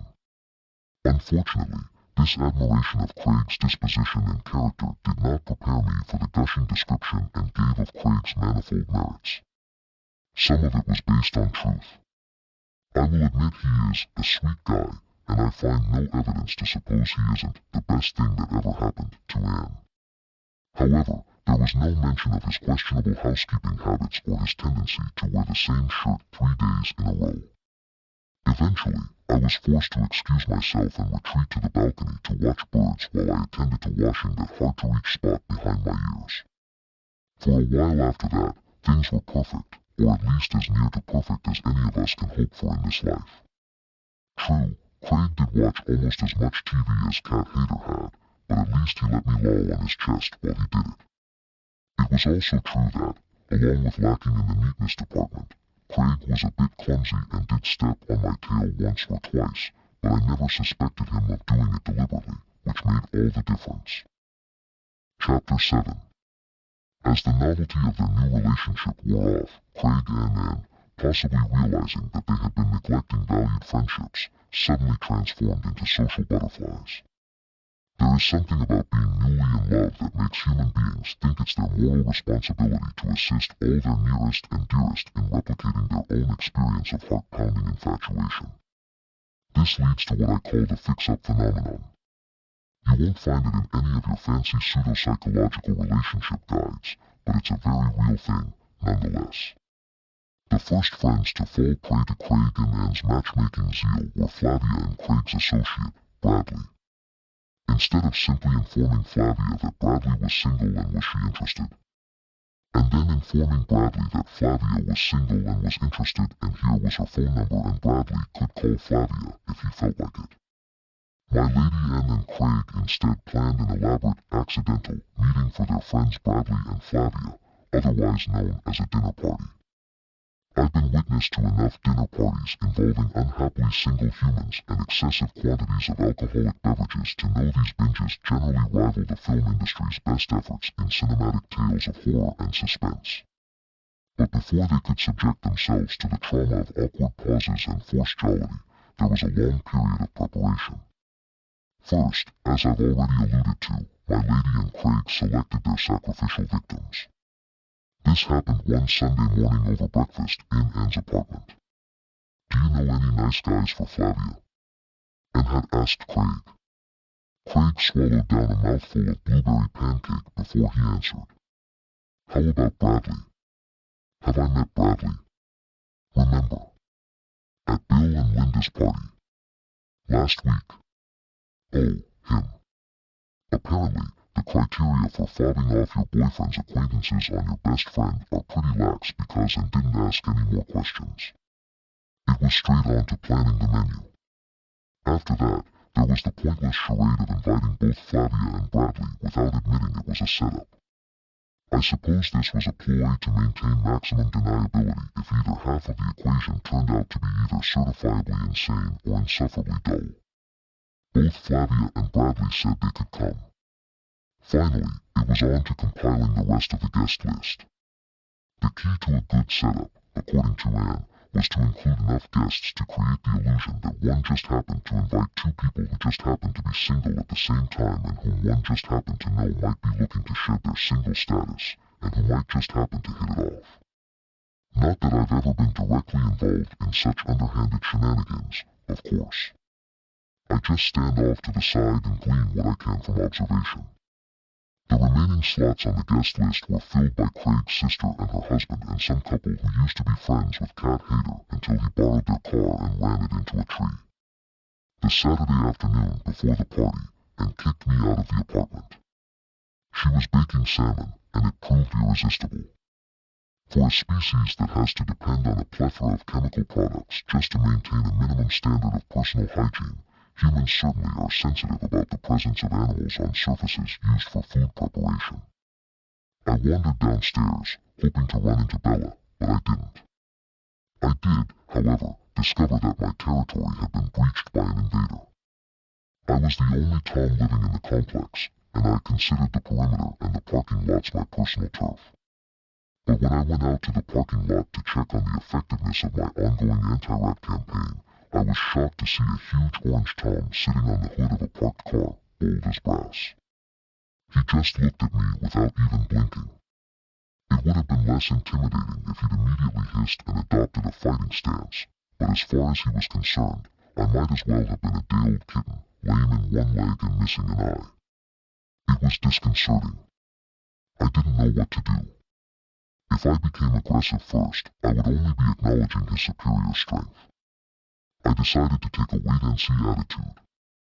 Perhaps he was just passing through. I gave him a wide berth and moved on to make my daily inspection of the dumpster. When I returned to the apartment, the party was in full swing. Flavia had clearly taken a liking to Bradley. Sadly, it did not appear that Bradley felt the same. They were all still seated at the table, surrounded by the ruins of their dinner and empty wine bottles. Flavia was telling what she probably imagined was an endearing and engaging anecdote, and the other women at the table were politely giggling in female solidarity. And then I was like, I'm so tired, I could fall asleep right, Flavia was saying. Anyone want more pie? Craig asked. Bradley said he'd love some. So, then he goes, well, if you're so tired, why don't you just, Flavia continued after declining Craig's offer. Anyone need more water? Craig asked. No one answered, so Flavia continued. Then I go, no, way, and then he goes, absolutely, and I'm like, no. Really, and he's like, I don't believe you. Craig was still standing up, water pitcher at the ready. My lady glared at him and motioned for him to sit down. Flavia didn't notice. She was the only one. And so then I'm like, if that's the way you feel about it, the woman was unstoppable. Keep in mind, while deciding whether or not to pass unfavorable judgment on her rhetorical style, that Flavia is well past her 30th birthday. Go ahead. Think derisive thoughts. Everyone else was. Shall we move to the living room? Craig looked around the table. No one would meet his eye, except Bradley, who looked distinctly relieved.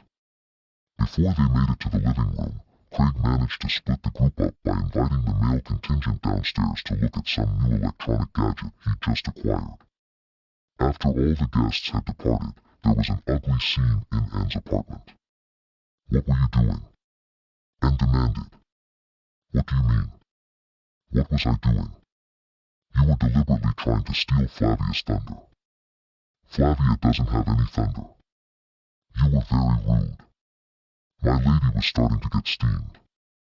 I jumped up on the coffee table and lay down, obscuring the porcelain puppy in repose from view before and got any ideas. Uncomfortable things to lay on, porcelain figurines. I might have been a little rude, Craig admitted. It was just that I felt so bad for Bradley. Why in the world would you feel bad for Bradley? Because it was painfully obvious that Flavia was totally into him. And what's so terrible about that? Bradley should be flattered. Well, maybe he should have been, but he wasn't. It's just that. Just that what? I mean, you have to admit Flavia is a little. If I'd been a masked superhero with the power to fly, or a parrot, I'd have made a flying leap at Craig and knocked him upside the head before he could dig himself an even deeper hole. Alas, I am not a masked superhero, neither am I a parrot, so all I could do was offer a meow of warning from across the room. My warning went unheeded. Tell me, what's wrong with my best friend? I really want to know. And didn't really want to know, but Craig, like too many men engaged in a war of words with their significant others, answered her truthfully. She's a baby talker. She's constantly giggling. She never has anything intelligent to say, and if she's not talking about shoes, she's talking about herself. He paused for a minute as if searching for more flaws to charge Flavia with. And why is it that she's incapable of using the word said? I hunkered down on the porcelain puppy, prepared to cling to it if necessary. But I didn't start looking around for something to throw. Instead, she started to laugh. You're right, she said. She does do all those things, and they can be irritating, but she's really very sweet, and there are plenty of men out there who could overlook her eccentricities. Craig just stood there and waited until my lady was finished laughing like a maniac. Then he conceded that Bradley had a few faults of his own, and perhaps he was himself being a little too critical of Flavia. It had been Craig and Anne's first fight, and they'd successfully survived it. About a week after the ill-advised dinner party, Craig's mother arrived for a visit all the way from Omaha. Craig knew she was coming. My lady and had not been similarly informed. How could you not tell me your mother was coming? And hissed at Craig as we paused for a hurried mid-flight conference on the stairs. Anne was in the throes of spring cleaning, and she had suspended her scrubbing to make her habitual evening trip down to the mailboxes. It was then that she'd caught a glimpse of suitcases outside Craig's apartment door. We'd met Craig bringing in the last of the luggage, and after interrogation, Craig had admitted having planned the maternal visit a month ago. I didn't want you to be nervous about meeting her. I'm sure his motives were pure, but his lack of communication did not go down well with my lady. And you thought it would be better for me to meet her for the first time looking like this. How was I supposed to know you'd choose this evening to clean your oven? Craig asked, and was looking a bit streaked and spotted. Craig kissed a black smudge on her nose, and that calmed her down a bit. She's going to love you, he stage whispered at her back as she fled upstairs to make herself presentable. Unfortunately, although all men seem to be completely confident that their lady loves are going to make a big hit with their mothers, the lady loves in question very rarely do. Such was the case with Anne and Mother Jones, although Craig, like so many males of his species, remained in denial. I don't think your mother likes me very much, and fretted in between stolen kisses on the stairs the following evening. The night before, the three of them, Anne, Craig, and his mother, had gone out to dinner. Of course she likes you, Craig insisted. Then why did she go on about how she can't understand why so many women these days insist on keeping their hair long well into their 30s? And unconsciously tugged at her ponytail. I'm sure she didn't mean you, Craig insisted. All right, then explain that crack she made about dental hygienists. All my mother asked was why you didn't just decide to go on to dental school. You really don't get it, do you? I think things would have deteriorated from there, but they were still at that stage where a good kiss goes a long way to healing all hurts. I left my lady and Craig on the staircase, engaged in public displays of affection, and went in search of the big orange Tom. I hadn't seen him since the evening of the dinner party, but I wasn't allowing myself to relax my vigilance. That's the thing about ferals. With no domestic headquarters to fall back on, they can disappear for weeks and then resurface without warning. I didn't see Big Orange Tom that evening or the next. The third evening, just after Craig's mother had departed back to Omaha, I spotted him sprawled out next to the dumpster. He was not alone. A few feet away sat Bella, watching him with admiring eyes. To be honest, at that distance, I couldn't be sure she was sending him melting glances. She might have been glaring at him for all I knew, but in the heat of the moment, I didn't take time to confirm my suspicions.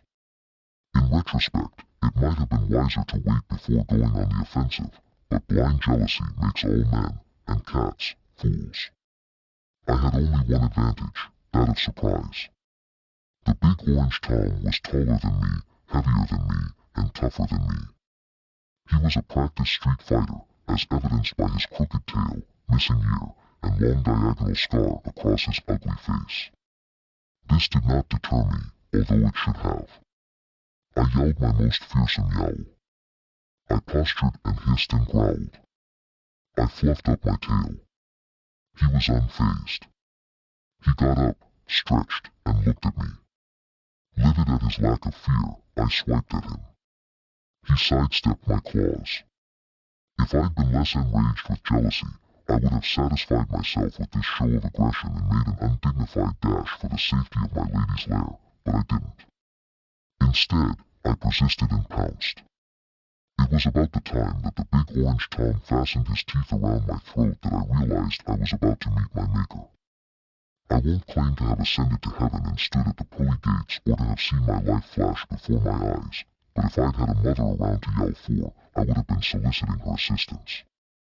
Now you may, quite logically, wonder where Bella was during this attempt on my life, and you may think less of her if you assume that she was standing calmly by like a bloodthirsty spectator at a Roman Colosseum during the days of the gladiators. You would not be completely wrong in assuming that she declined to join in the fracas personally, but you would not be correct in believing that she stood idly by. The big orange Tom had me pinned, but when I dared to open my right eye for a second, I caught a glimpse of Bella hightailing it for her apartment. My only hope was that Bella would somehow alert Craig to my plight, and that's exactly what happened. However, by the time Craig arrived, I no longer needed to be rescued. My savior had already arrived in a most unlikely form. I've never thought of mastiffs as being good candidates for inclusion in the canine coral society.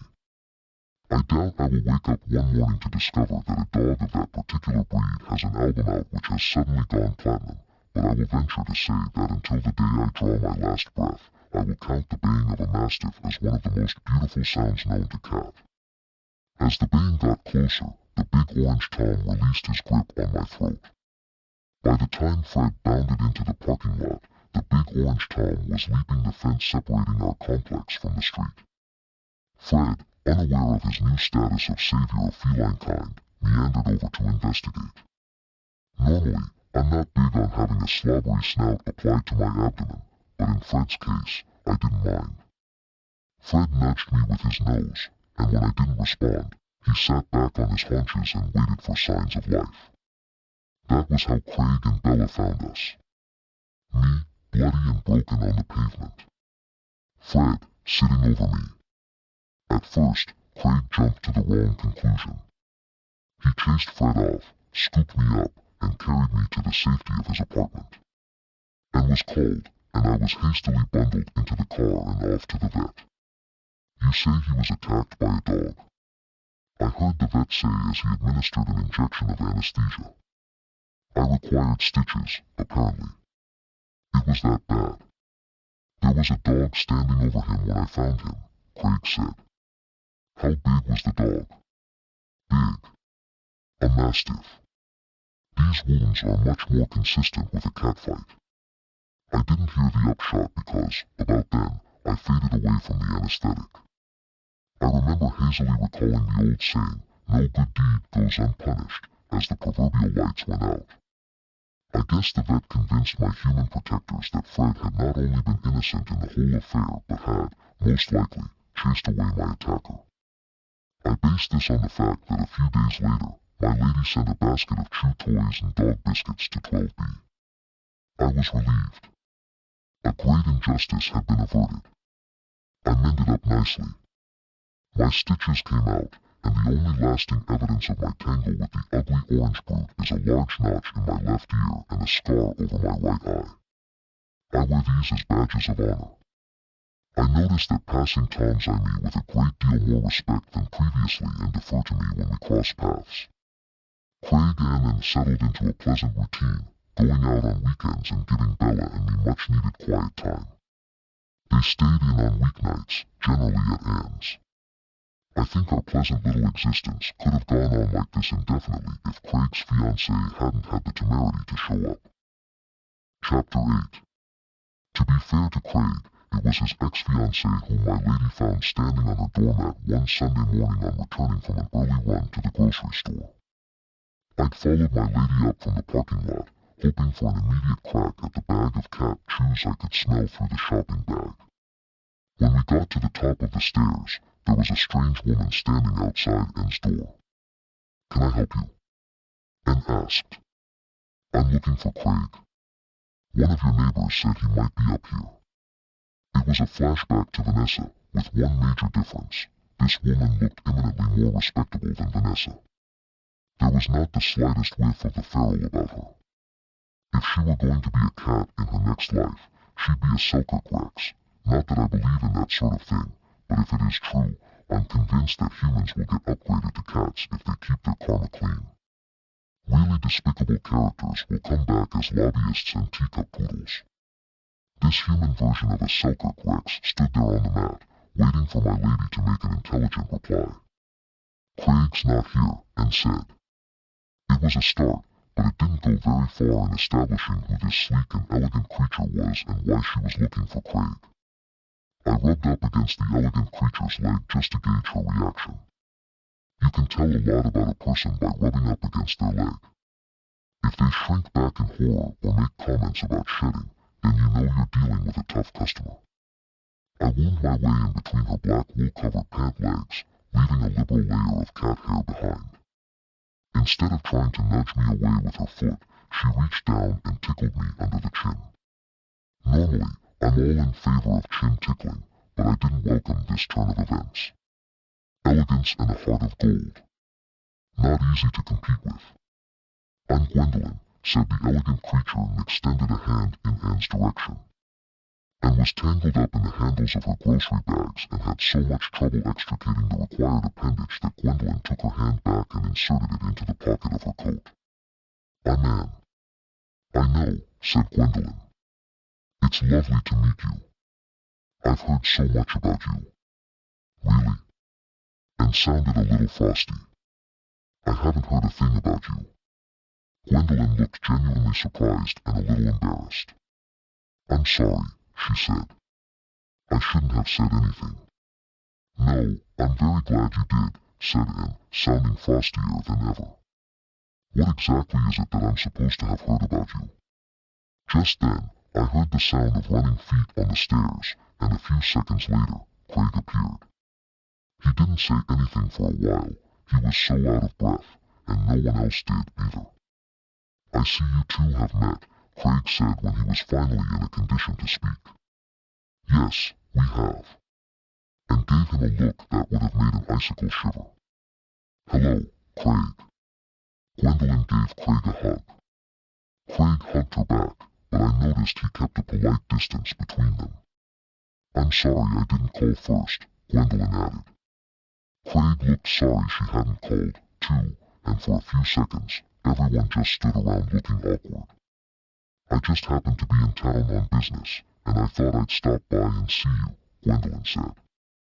There was another period of uncomfortable silence, and then, because it was abundantly clear that Anne wasn't going to invite either of them in, Craig said, "My place is downstairs." He started down, and the creature Gwendolyn followed. After we got inside and my lady had untangled herself from her groceries, she picked up a throw pillow off the couch and gave it a few good punches in the gut. I understood her frustration, but that did nothing to quell my disappointment that she had forgotten all about the unopened bag of cat chews. Later on that afternoon, Craig came up. And let him in and shut the door behind him, but she stayed standing, and so did he. Who is she? Who is who? That was the wrong approach to take. Playing dumb never works, not even for me, and I'm a domestic house pet, a demeaning classification, but nevertheless technically accurate. Who is that Gwendolyn woman? and demanded, "And why have I never heard of her?" "She's just someone I used to know," Craig said. "I saw her last month at my cousin's wedding, Anne." "And what? You've fallen in love with her?" "Of course not." Craig was getting mad. "I mean, not recently." "How recently is not recently?" "Calm down," said Craig. "It was years ago." Never tell a female human to calm down. It's about as sensible as ordering a slavering pit bull not to bite. It just enrages them. "Get out." And shouted. "Why? I don't understand why you're mad at me. I didn't do anything." "Yes, you did. You just admitted that you used to be in love with her." "I did. But it was years ago, back when Gwendolyn and I were engaged. She's married to someone else now, if you must know." He should have known that this was not the moment to bring up heretofore undisclosed engagements, but Craig evidently lacks experience. Either that or he has learned nothing from his previous mistakes. "So you're having an affair with a married woman?" I don't think and really believed that for a second, but it was a logical escalation of her previous accusations. Arguing is an art form, and my lady was getting to be something of an expert. "Don't be ridiculous." Craig protested. "Don't be ridiculous" is even more incendiary than "calm down." I toyed with the possibility that sometime during his early years, Craig had been dropped on his head. "I don't want to hear any more right now," said Anne. She had deflated from enraged to despondent in a matter of seconds. She had lost the will to fight, so she finally came out with what was really bothering her. "How come you never told me you'd been engaged?" "It didn't come up. I could see inside of things." About a week after she and Craig had become an item, my lady had given Craig a complete recitation of her romantic entanglements. She'd gone so far back, 5th grade, to be exact, and into such great detail that Craig had actually fallen asleep in the middle of it and had to be revived by a smart swipe of my paw to the side of his head before my lady noticed he'd dozed off and accused him of disinterest. "Fine. I'll leave. We can talk about this later," Craig said and left. At first, I thought it was just a spat. I assumed, as with Craig and Anne's previous conflicts, it would quickly blow over. After all, Craig had done nothing wrong. His only crime was forgetting to tell his current girlfriend about some woman he'd been engaged to at some time in the distant past. Cat Hater and his various predicates had all committed far greater offenses and gotten away with most of them. I was completely confused, and so was Craig. I tried to provide Craig with comfort. I purred long and loud when he rubbed my belly. I saved the choicest bits from the proceeds of my hunting excursions and left them as presents on his doormat, a generous gesture that did not make me popular with Craig's next-door neighbor. She didn't know a tasty mouse liver when she saw one, apparently. I tried not to be too hard on her. We can't all be born natural gourmets. My efforts to comfort Craig appeared to be in vain. When he wasn't at work, he moped around his apartment. He stopped getting out of his pajamas, or what passed for pajamas, in his case, on the weekends. The only time he seemed to perk up a little was when he got out his guitar and sang songs about lost love in a voice that seemed to suggest that the lyrics were telling his own personal story of heartbreak and despair. Things were much the same upstairs. Anne stopped washing dishes and confined her culinary endeavors to opening boxes of quick-cooked macaroni and cheese, which she ate straight from the pot. In terms of time spent on the couch in front of the television, she was coming close to breaking Cat Hater's record for back-to-back hours spent staring at the dreadful box. I'm afraid, if she'd been of the male persuasion, she would have kept a bottle at her feet just to avoid having to get up to answer the call of nature. Something had to be done, but I couldn't come up with a solution. Bella and I did our best to jolly our respective humans out of their funks, but no amount of chasing phantom mice up the wall or cute and cuddly posturing made an iota of difference. Chapter 9. Within a week or two of Craig and Anne's bust-up over Gwendolyn, there was another unsettling development. My lady started getting calls from creditors trying to track down Cat Hater. The phone would ring, and then would listen, tight-lipped, to the person on the other end. The caller would insist it was a life-or-death matter that they speak to James Pigget. Women would claim she no longer had any contact with any James Pigget. The person on the other end would become hostile and accuse her of concealing Mr. Piggett's location. Then, if it didn't hang up quickly enough, the caller would imply that he, Jimmy that is, was in very serious trouble with them. Random sums of never less than several $1,000s would be mentioned. The voice on the other end would then go on to imply that if and refused to disclose James Piggett's current contact information, she might be personally required to brass up the amount required to retire Jimmy's debt. They totally can't do that to you, Flavia said. It must be like illegal or something.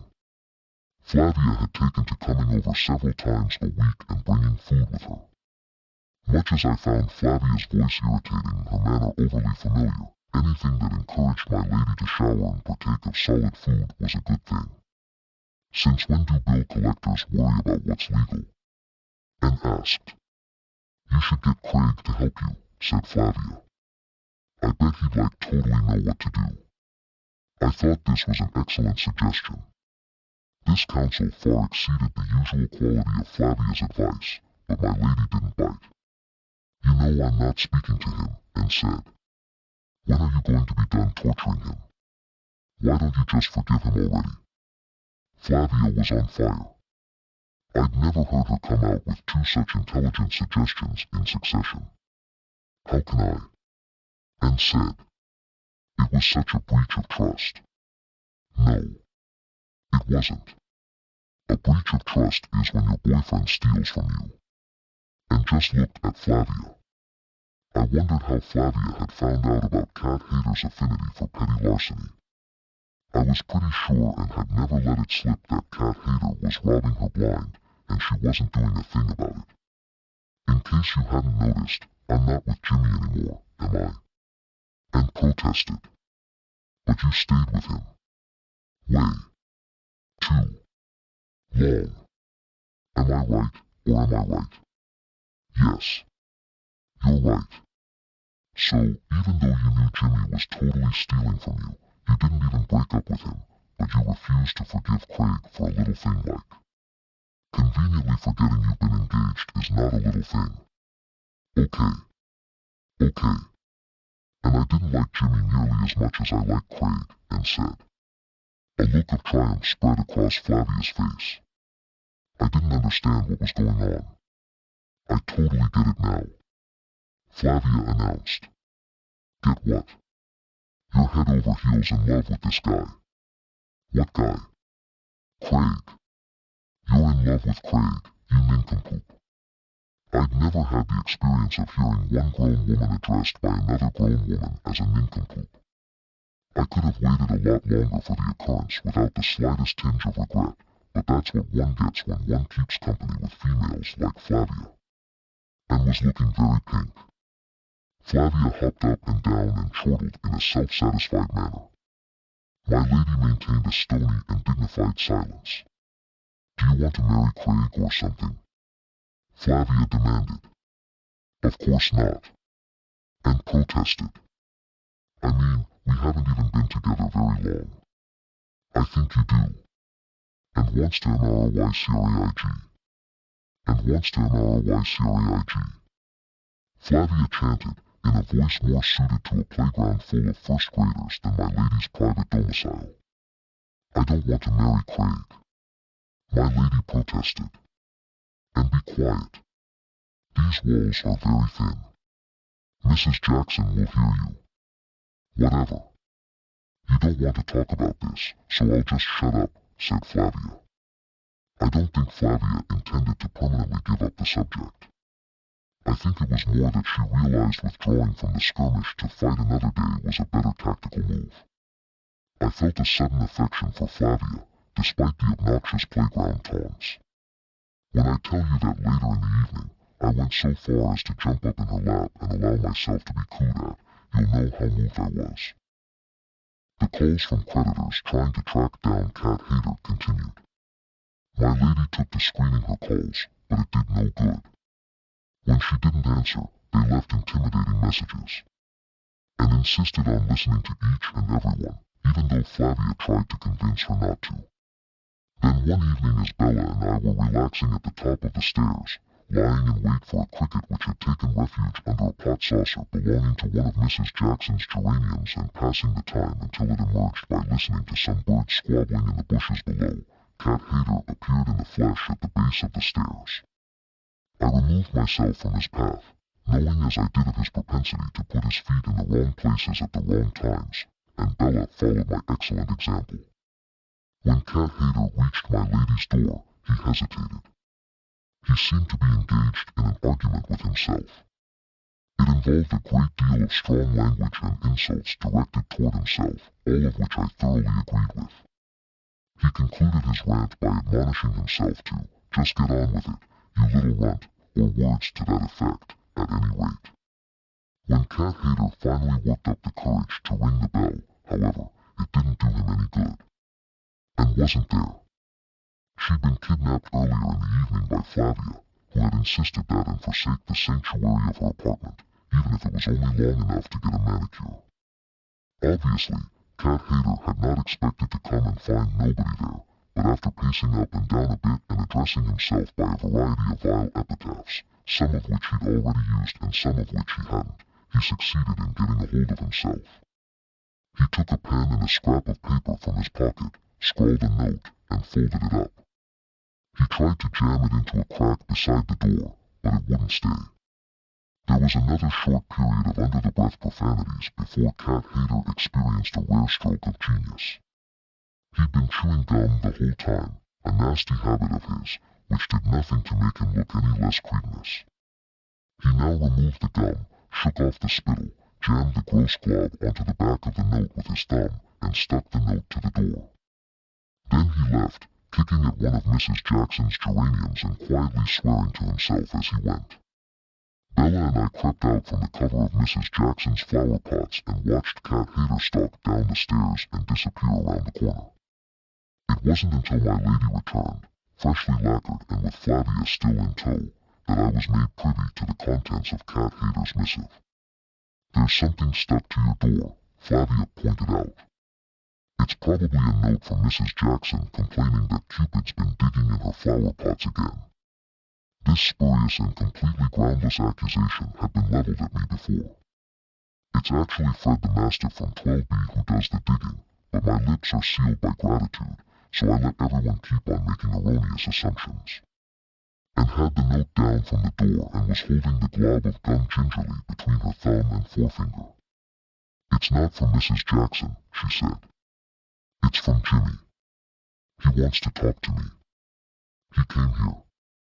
That, Flavia then went on to call Jimmy a few of the less than complimentary names Cat Hater had called himself only 15 minutes before. Flavia hates Jimmy only a little less than I do, it seems.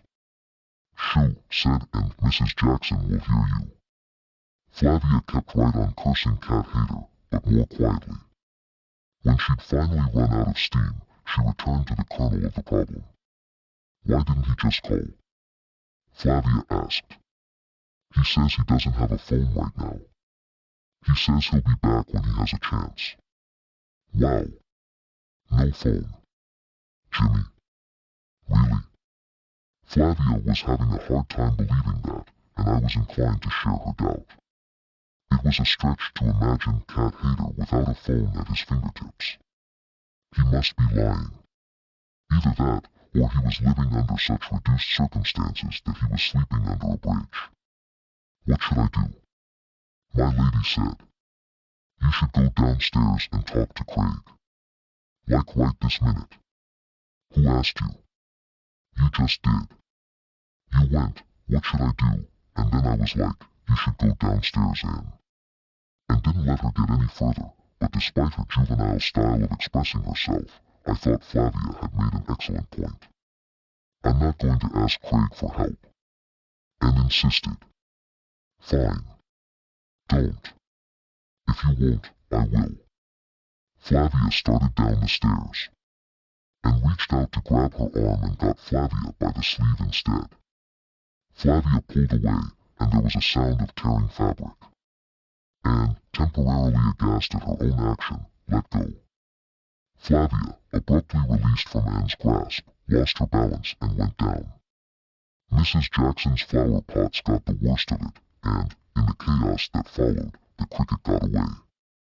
Shame. Crickets are the perfect snack for a warm summer evening. Flavia didn't wait around for Mrs. Jackson to come out and survey the damage. She was downstairs before and even made it back to the cover of her own apartment. I followed Flavia, and Bella followed me. The three of us came to a standstill in front of Craig's door. Flavia knocked. Craig opened the door, but not very wide. He was wearing a shirt festooned with bits of whatever random snack substances had substituted for his supper. His hair was standing on end, and he was wearing only one sock. "Can I come in?" Flavia asked. Craig shrugged, but he didn't open the door any wider. "Really? You and me totally need to have a serious talk." Flavia didn't wait around any longer for him to make up his mind, and Craig, possibly weakened from weeks of eating nothing but potato chips and chow mein, let her push her way in. Bella and I slipped in on her heels. "Look here," said Flavia. "I know you don't like me." Craig mumbled something about how, of course, he liked her, and he didn't know what she was talking about, and where had she gotten a crazy idea like that. Flavia let him go on for a bit, but then she cut him off. "It totally doesn't matter whether you like me or not," she said. "But it matters to both of us, and she's in serious trouble." "What happened?" Craig asked. I think he was expecting to hear that and was hospitalized or wanted by the police because he looked a little relieved when Flavia said Jimmy came to see him today. "So, he's totally going to ask her for money," Flavia informed him. "Did he? Did he what?" "Ask her for any money?" Craig asked. "No. Of course not. How could he? What was stopping him? He couldn't ask. Why? She wasn't there." "Who wasn't there?" I was following the thread of Flavia's story just fine, but I'd witnessed the whole thing, and that makes all the difference. "And wasn't there," Flavia said, very slowly and in a very loud voice, as if addressing an elderly Pomeranian suffering from the twin afflictions of dementia and hearing loss. "And wasn't where?" Craig asked. "And wasn't home. We went for manicures, and Jimmy came while we were gone. But he's going to come back to see Anne." "Yes. And when he does, he's going to ask him for money." "Yes." Craig sighed. Flavia's not what you'd call a clear communicator, and this back and forth was taking a toll on Craig. He fished his missing sock out from under the couch, put it on, and ran his fingers through his hair. This half-hearted attempt at grooming only made him look worse. "What do you want me to do about it? Can't you think of something?" Flavia demanded. "Like what?" "I don't know. You're the lawyer. What does that have to do with anything?" "I don't know. Tell him to cease and desist or whatever it is you say when you—" "Cease and desist from what?" "It's not illegal to ask your girlfriend for a loan. Anne's not his girlfriend." "All right. Ex-girlfriend. What difference does that make?" "It won't be a loan. He'll never pay her back." "How do you know?" "Because he was stealing from her the whole time they were together." Flavia said. That got Craig's attention. "Are you sure?" "Absolutely. Do you have proof?" "Not really, but he'd take cash from her purse, a little at a time. I caught him doing it. Twice. He'd done it a lot more than twice. Towards the end of their relationship, he'd been sneaking something almost daily." "But Anne must have noticed," Craig protested. "She did. So that's why they broke up." "No. They broke up because of Vanessa," Flavia corrected him. I'd forgotten about Vanessa. There was a long pause while Craig tried to brush the snack debris off the front of his t-shirt, and Flavia pretended she didn't notice what he was doing. "That's really not fair of Anne," Craig finally spoke again. "If what you say is true." Flavia assured him that it was all 100% true. If Jimmy's really that bad, and then kept him around, knowing what she must have known, then why am I the one who gets kicked to the curb just because my ex-fiancé decides to show up for a friendly visit? Flavia sighed. You don't see it, do you? See what? Craig demanded. What am I missing here? And doesn't love Jimmy, but she totally does love you. Chapter 10. Flavia's pronouncement of Anne's undying love for Craig went over big. Craig didn't say anything for quite some time while Flavia waxed eloquent on the theme. She went so far as to suggest a fall wedding and predict how many children Craig and Anne would be blessed with, 3, and what their names would be, Patrick, Anastasia, and Emily. She had moved on to whether little Patrick should take saxophone or piano lessons. She was leaning toward the saxophone when Craig finally cut her off. This was a relief. I think Flavia could have gone right on planning Anne and Craig's collective future well into old age, possibly culminating with the 3 of them, Craig, Anne, and Flavia, buried in a row in some nice cemetery somewhere. What if you're right? Craig asked. What if and does still love me? Of course, she loves you. She totally does. Flavia said. That's what I've been saying for the last 10 minutes. It had been more like 20 minutes, but since I wasn't really part of the conversation, I refrained from butting in to point that out. I don't know what to do, Craig said. Just talk to her, said Flavia. Sometimes Flavia surprises me. She can drivel on for ages about the theoretical extracurricular activities of the unborn children of a pair of people who aren't even currently engaged in procreative activities, and then she comes out with a bit of sensible advice like, just talk to her. What if she won't talk to me? The reason, I suppose, that so much really good advice goes unheeded is that the right thing to do is usually also the hardest thing to do. Craig has his pride, and being the one to make the first move would require him to swallow it whole. She will talk to you. I promise, Flavia insisted. But what if she won't? Then you'll have to make her talk to you. How am I supposed to do that? Send her a court order. For a split second there, I think Flavia thought he was serious, then she bristled a little. There's like no need to get sarcastic. I'm just trying to help. I know, Craig said. I'm sorry. What you really need, said Flavia, is some big romantic gesture. What's a romantic gesture? You know, like skywriting or something. You mean I should hire a stunt pilot to write, I'm sorry. Please take me back and over the Topeka skyline. Yeah. Something like that. I think that's a little hokey. So, you want something bigger? I think so. You don't have like a spare organ you could donate to one of her dying relatives, do you? It's a good indication of Craig's gloomy state of mind that he didn't laugh out loud at that suggestion. Flavia watches far too many soap operas. Doesn't have any relatives in need of an organ? Craig asked. Not that I know of.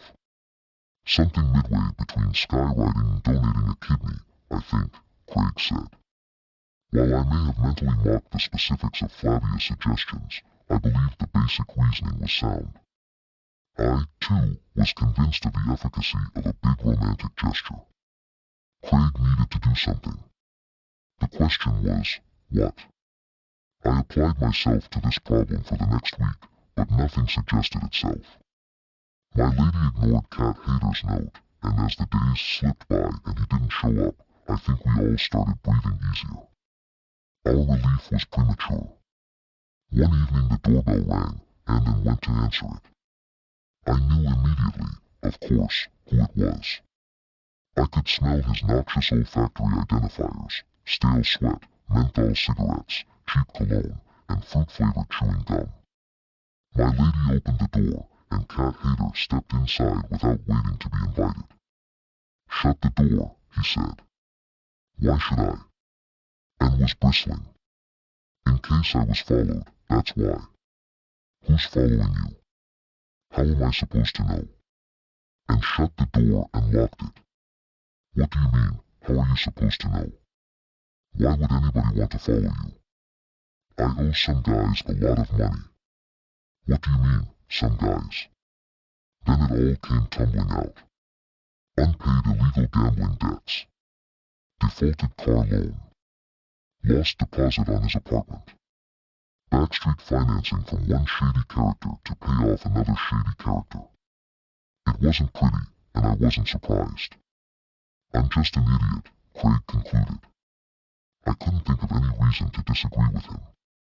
Why are you here, Jimmy? Ben asked. Do you want money? I could never take money from you, Cat Hater said earnestly. I just wouldn't feel right about it. Unbelievable as it may seem, it appeared that Cat Hater had deluded himself into thinking my lady had never caught on to his larcenous ways. Good, said N. I'm glad you feel that way because I wasn't planning on giving you any. It's not money I want from you, he said. I just need a friend. And just looked at him. Really?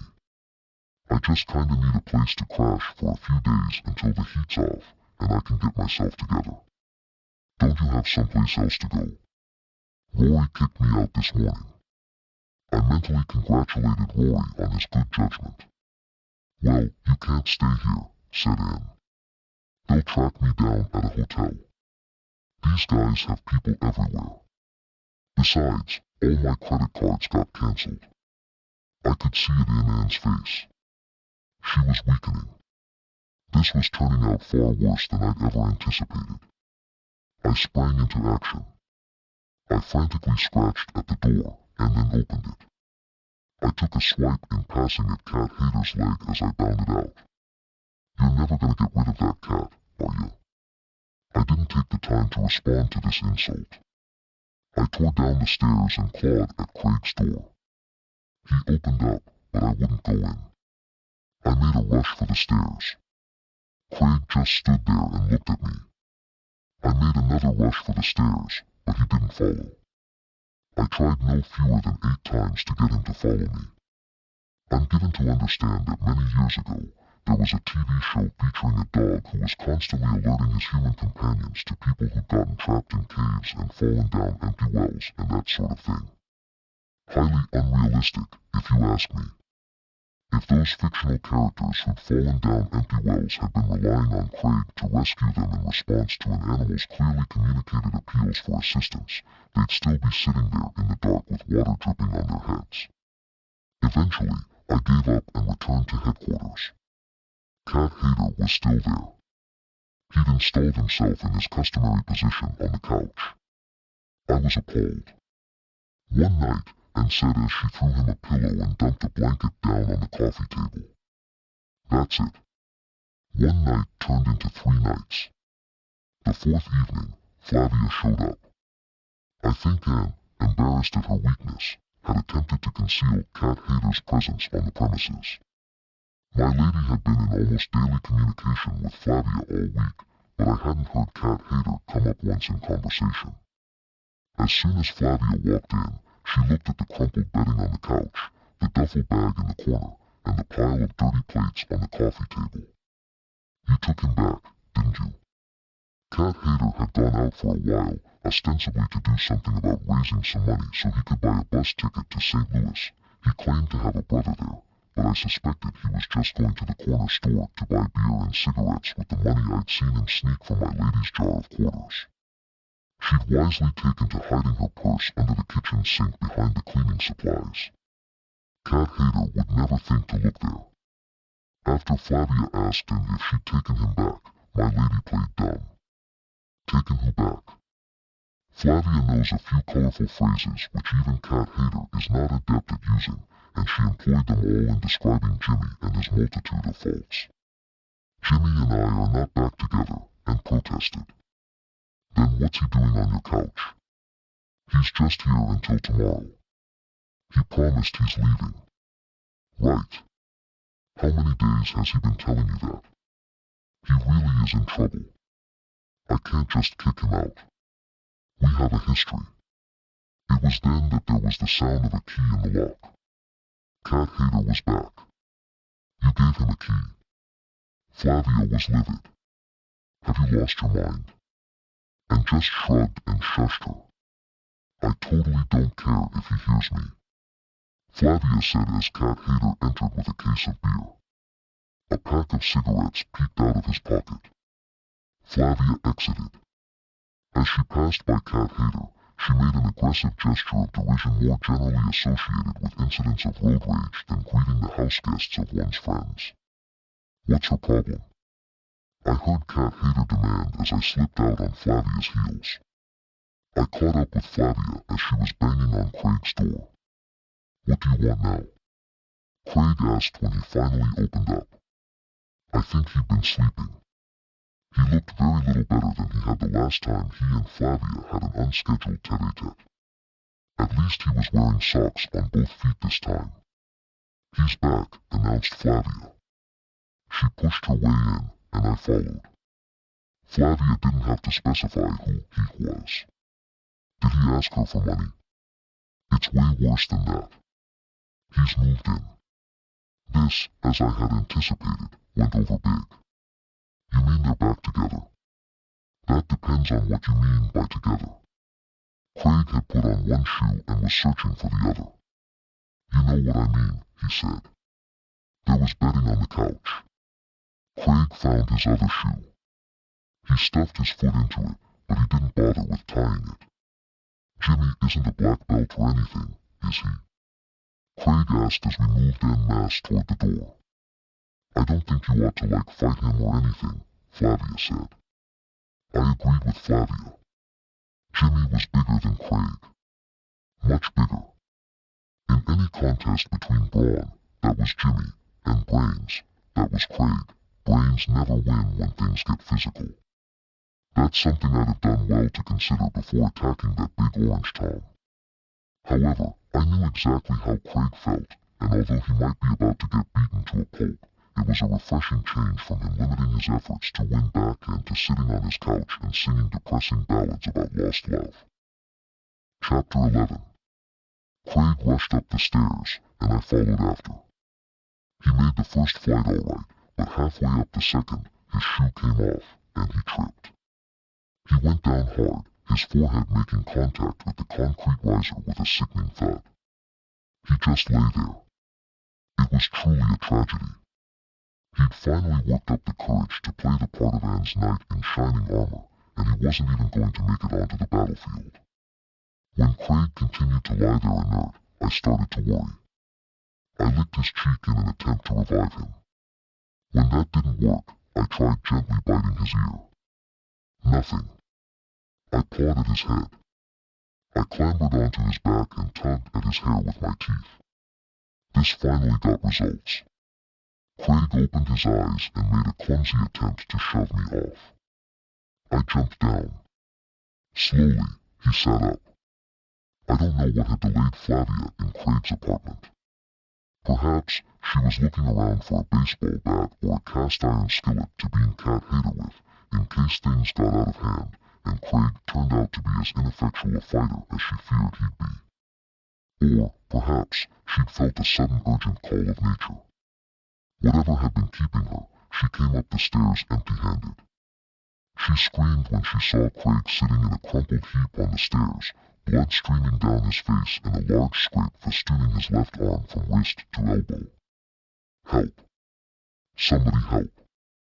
Flavia yelled. Mrs. Jackson, half a flight up, popped her head out her door. What's going on? She demanded. Why are you yelling? Jimmy tried to kill Craig. He pushed him down the stairs. Flavia sounded hysterical. Mrs. Jackson stopped looking irritable and moved on to looking frightened. Where did he go? She demanded. Which way did he go?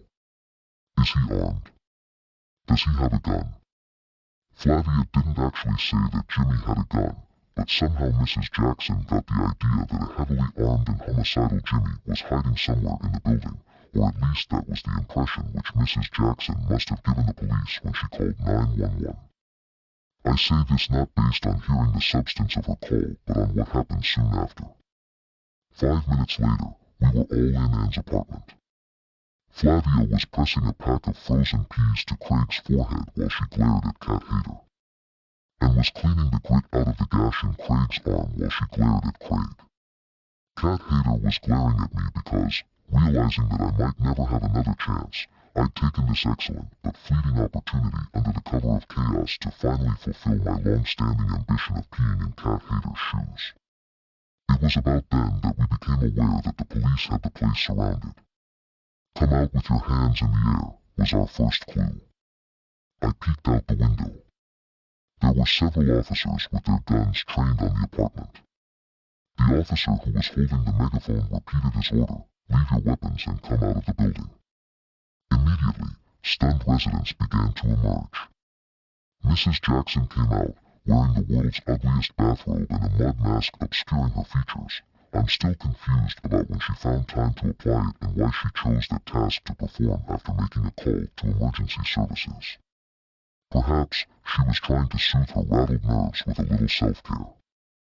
At any rate, she gave the officer in command such a fright that he dropped his megaphone.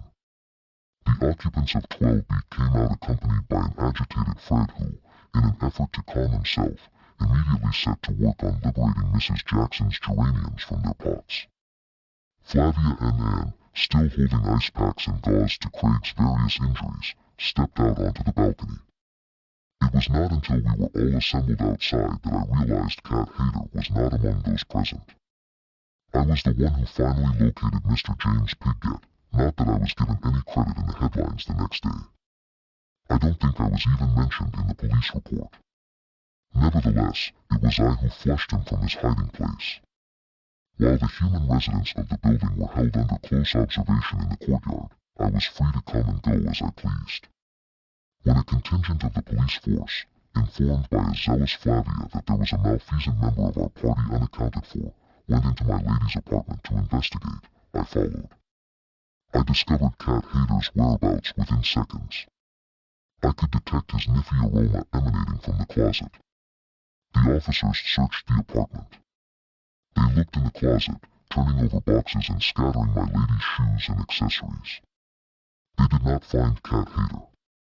I tried to push my way into the closet to assist them in their search, but I was roughly ejected. I retreated under my lady's nightstand and observed the officers as they ransacked the place. They were practically on top of Mr. James Pigget, and they didn't even know it. I bided my time until all but one of the officers moved on to search elsewhere. The remaining man, whom I'd heard addressed as Al, was the best of the lot. Officer Al stayed behind in an attempt to restore order to my lady's shoe collection. I tentatively poked my head into the closet, and Al extended a hand in greeting. Encouraged by this show of friendly feeling, I attempted to point Al in the right direction. Obscured by a fabric pocket organizer hanging on the wall of the closet was a removable panel that led to a cavity in the interior recesses of the building's plumbing system. I think it had been left accessible because of a chronic water leak. I knew it was roomy enough to encapsulate Cat Hater. I'd been trapped in there myself, on one occasion.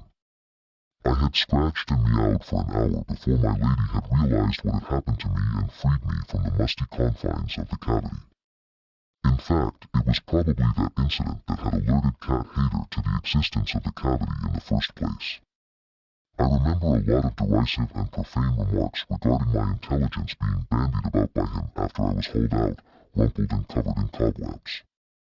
This was my chance to exact vengeance on Cat Hater for those spurious and uncalled for remarks. I attracted AL's attention with a firm and authoritative meow and made a leap at the pocket organizer. If I could get the organizer to fall, the panel, none too secure in the first place, would come down with it. My first attempt was a dismal failure. I didn't even make contact with the organizer. What I needed was a running start. Unfortunately, my runway was blocked by a friendly policeman, so I decided to appeal directly to Officer Al for assistance. This direct approach had yielded very mixed results with other humans of my acquaintance, but I could come up with no better option. I could sense that Al was about to move on, and there was no point in revealing Cat Hater's whereabouts if there wasn't an officer of the law on hand to apply the cuffs. That was what had me wondering. Why was Cat Hater hiding in the first place, and why was the local constabulary so set on finding him? This seemed to me to be evidence of far greater malfeasance than taking the odd tenner from my lady's handbag. I made another jump at the organizer, this time adding sound effects. I yelled a tremendous yowl, which resulted in a sore throat for days afterward. This time, I managed to snag the corner of the fabric, but it still didn't come down. Al, who was obviously a little obsessive when it came to neatness, came over with the twin objectives of administering a calming pat to the top of my head and straightening the pocket organizer, which was now hanging askew. It was just as he reached up to straighten it that the whole panel, probably insecurely placed from the start by a panicked Jimmy, came crashing down. I could have told Cat Hater, if he'd taken the time to acknowledge my presence, that trying to run was a bad idea. He made it no further than the living room before he tripped over the coffee table and was subdued by an officer. My lady's porcelain puppy in repose got smashed in the process. Later on, as she was sweeping up the remnants, and expressed regret over its demise. I think it was for the best, however. Not only was the porcelain puppy tasteless and tawdry as an item of decor, it also seemed to do nothing in the way of bringing out my lady's better nature. It wasn't until after the officers had taken Cat Hater away and the remaining members of the party had reassembled in Anne's rec department that I found out why Jimmy had been hiding. I can't believe Jimmy would do that, my lady said. I can, said Flavia. I mean, he's been stealing from men forever. Why is anyone surprised that he tried to knock over a convenience store or whatever? Tried, said Craig. I got the impression he succeeded. Gradually, the story came out. Remember those quarters Cat Hater had stolen to buy beer and cigarettes? Well, he hadn't bought beer and cigarettes. He bought lottery tickets at the corner convenience store, instead. He'd scratched the tickets off at the counter and discovered he'd won nothing. He'd then requested the key to the bathroom, and, instead of answering the call of nature, he'd attempted to sneak out the service entrance with a 12-pack of beer. Of course, the clerk had confronted him and informed him that the police were on their way. Cat Hater, I suppose believing he had little else to lose, turned the thing into a stick-up by pulling a handgun from his pocket and demanding that she empty the cash register and throw in a couple of packs of cigarettes. The whole thing had been caught on surveillance cameras, but Jimmy would probably have gotten away with it if Flavia hadn't inadvertently turned him in for a crime she hadn't even known he'd committed. Had she not put the police on his tail, I have no doubt that by the next day, Cat Hater would have taken his ill-gotten gains and headed for parts unknown. Do you think any of that story he told you was true? Flavia asked. You know, about those guys being after him and stuff. And just rolled her eyes. And this was the guy you dumped me for. Craig said. That was completely untrue, and Craig knew it, but it did open up an interesting line of thought. My lady turned bright red and mumbled something about not having dumped Craig and there having been nothing going on between her and Jimmy. I think I'll go, said Flavia. After Flavia had departed, Craig and Anne sat in silence on opposite ends of the couch for a while. I'm sorry, my lady said, finally breaking the stillness. I know, said Craig. I behaved like an idiot. True, Craig answered. Now my lady certainly was sorry, and it was true that there were elements of the idiotic to be found in her behavior of late. However, I wasn't convinced that this frankness on Craig's part might not backfire if he persisted in perpetuating the misguided assumption that my lady was entirely to blame for their fractured romance.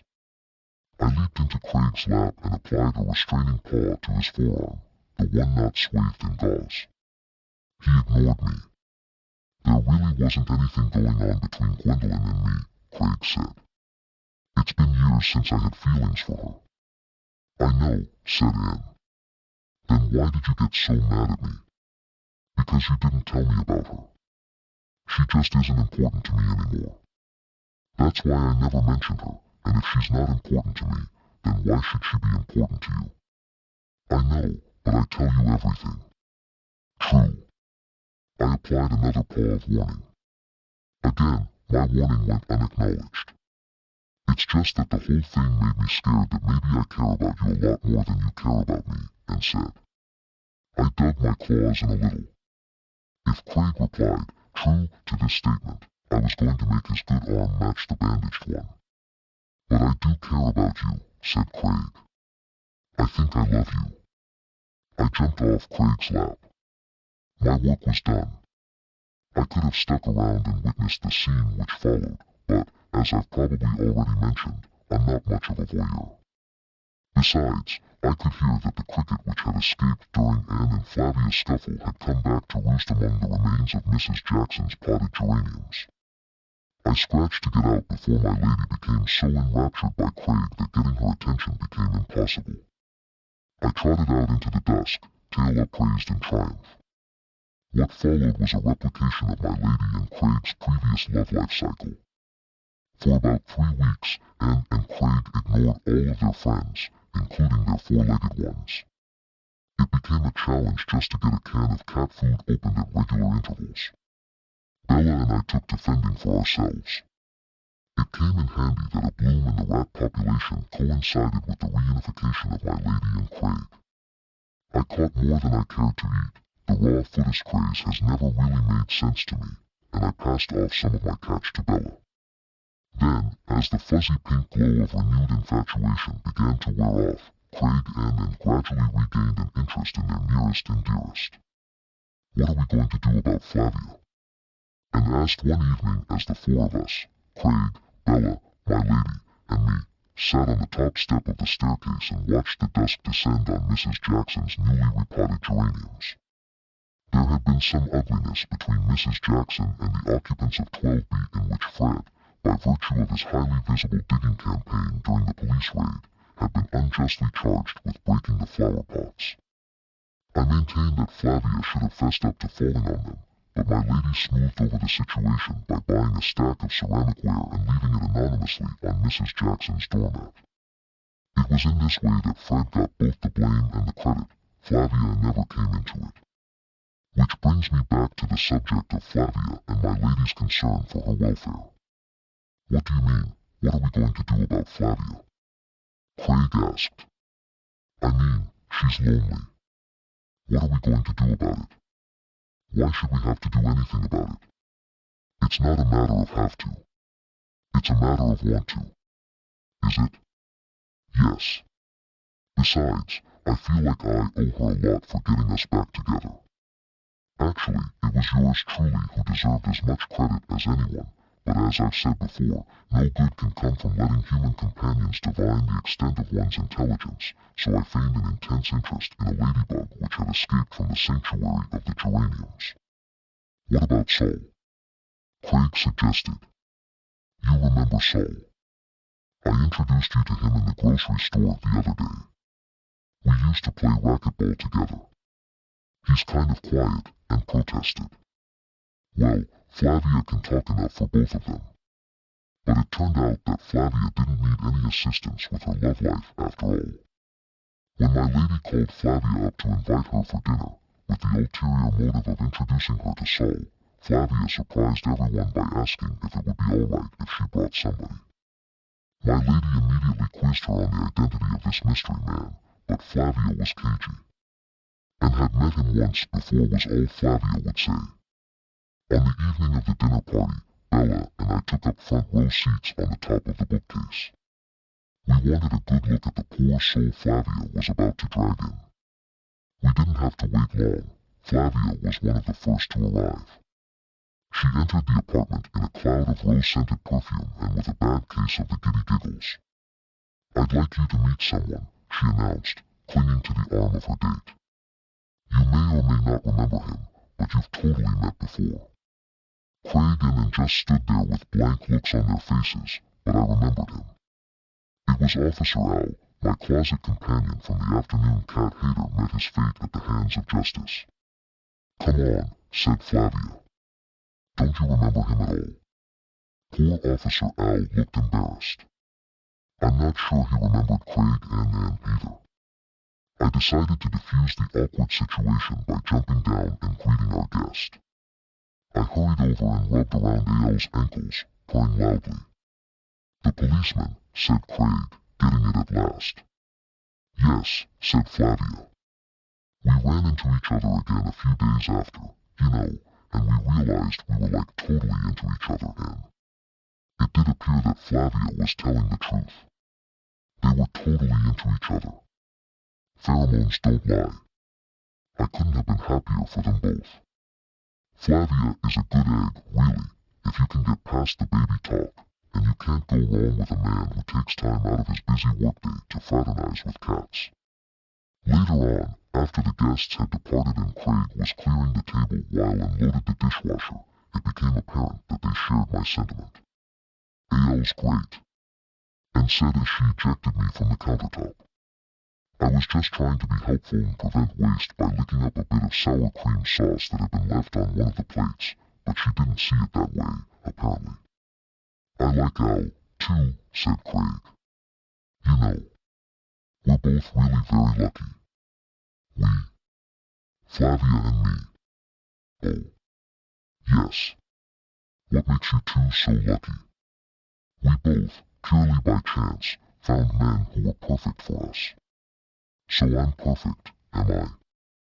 It's the lawyer in him. He can't help it, I guess. Fortunately, my lady didn't hold Craig's shameless gloating against him. You are perfect for me, she said. Even Cupid likes you, and he's never liked any of my other boyfriends. All this sweet talk soon escalated to kissing, and I left them to it. I went over to the sunny patch on the carpet where Bella lay dozing and nudged her awake with my nose. She drowsily began to wash my ears. I closed my eyes and started to purr. Things couldn't have worked out more perfectly if I'd planned them. The end.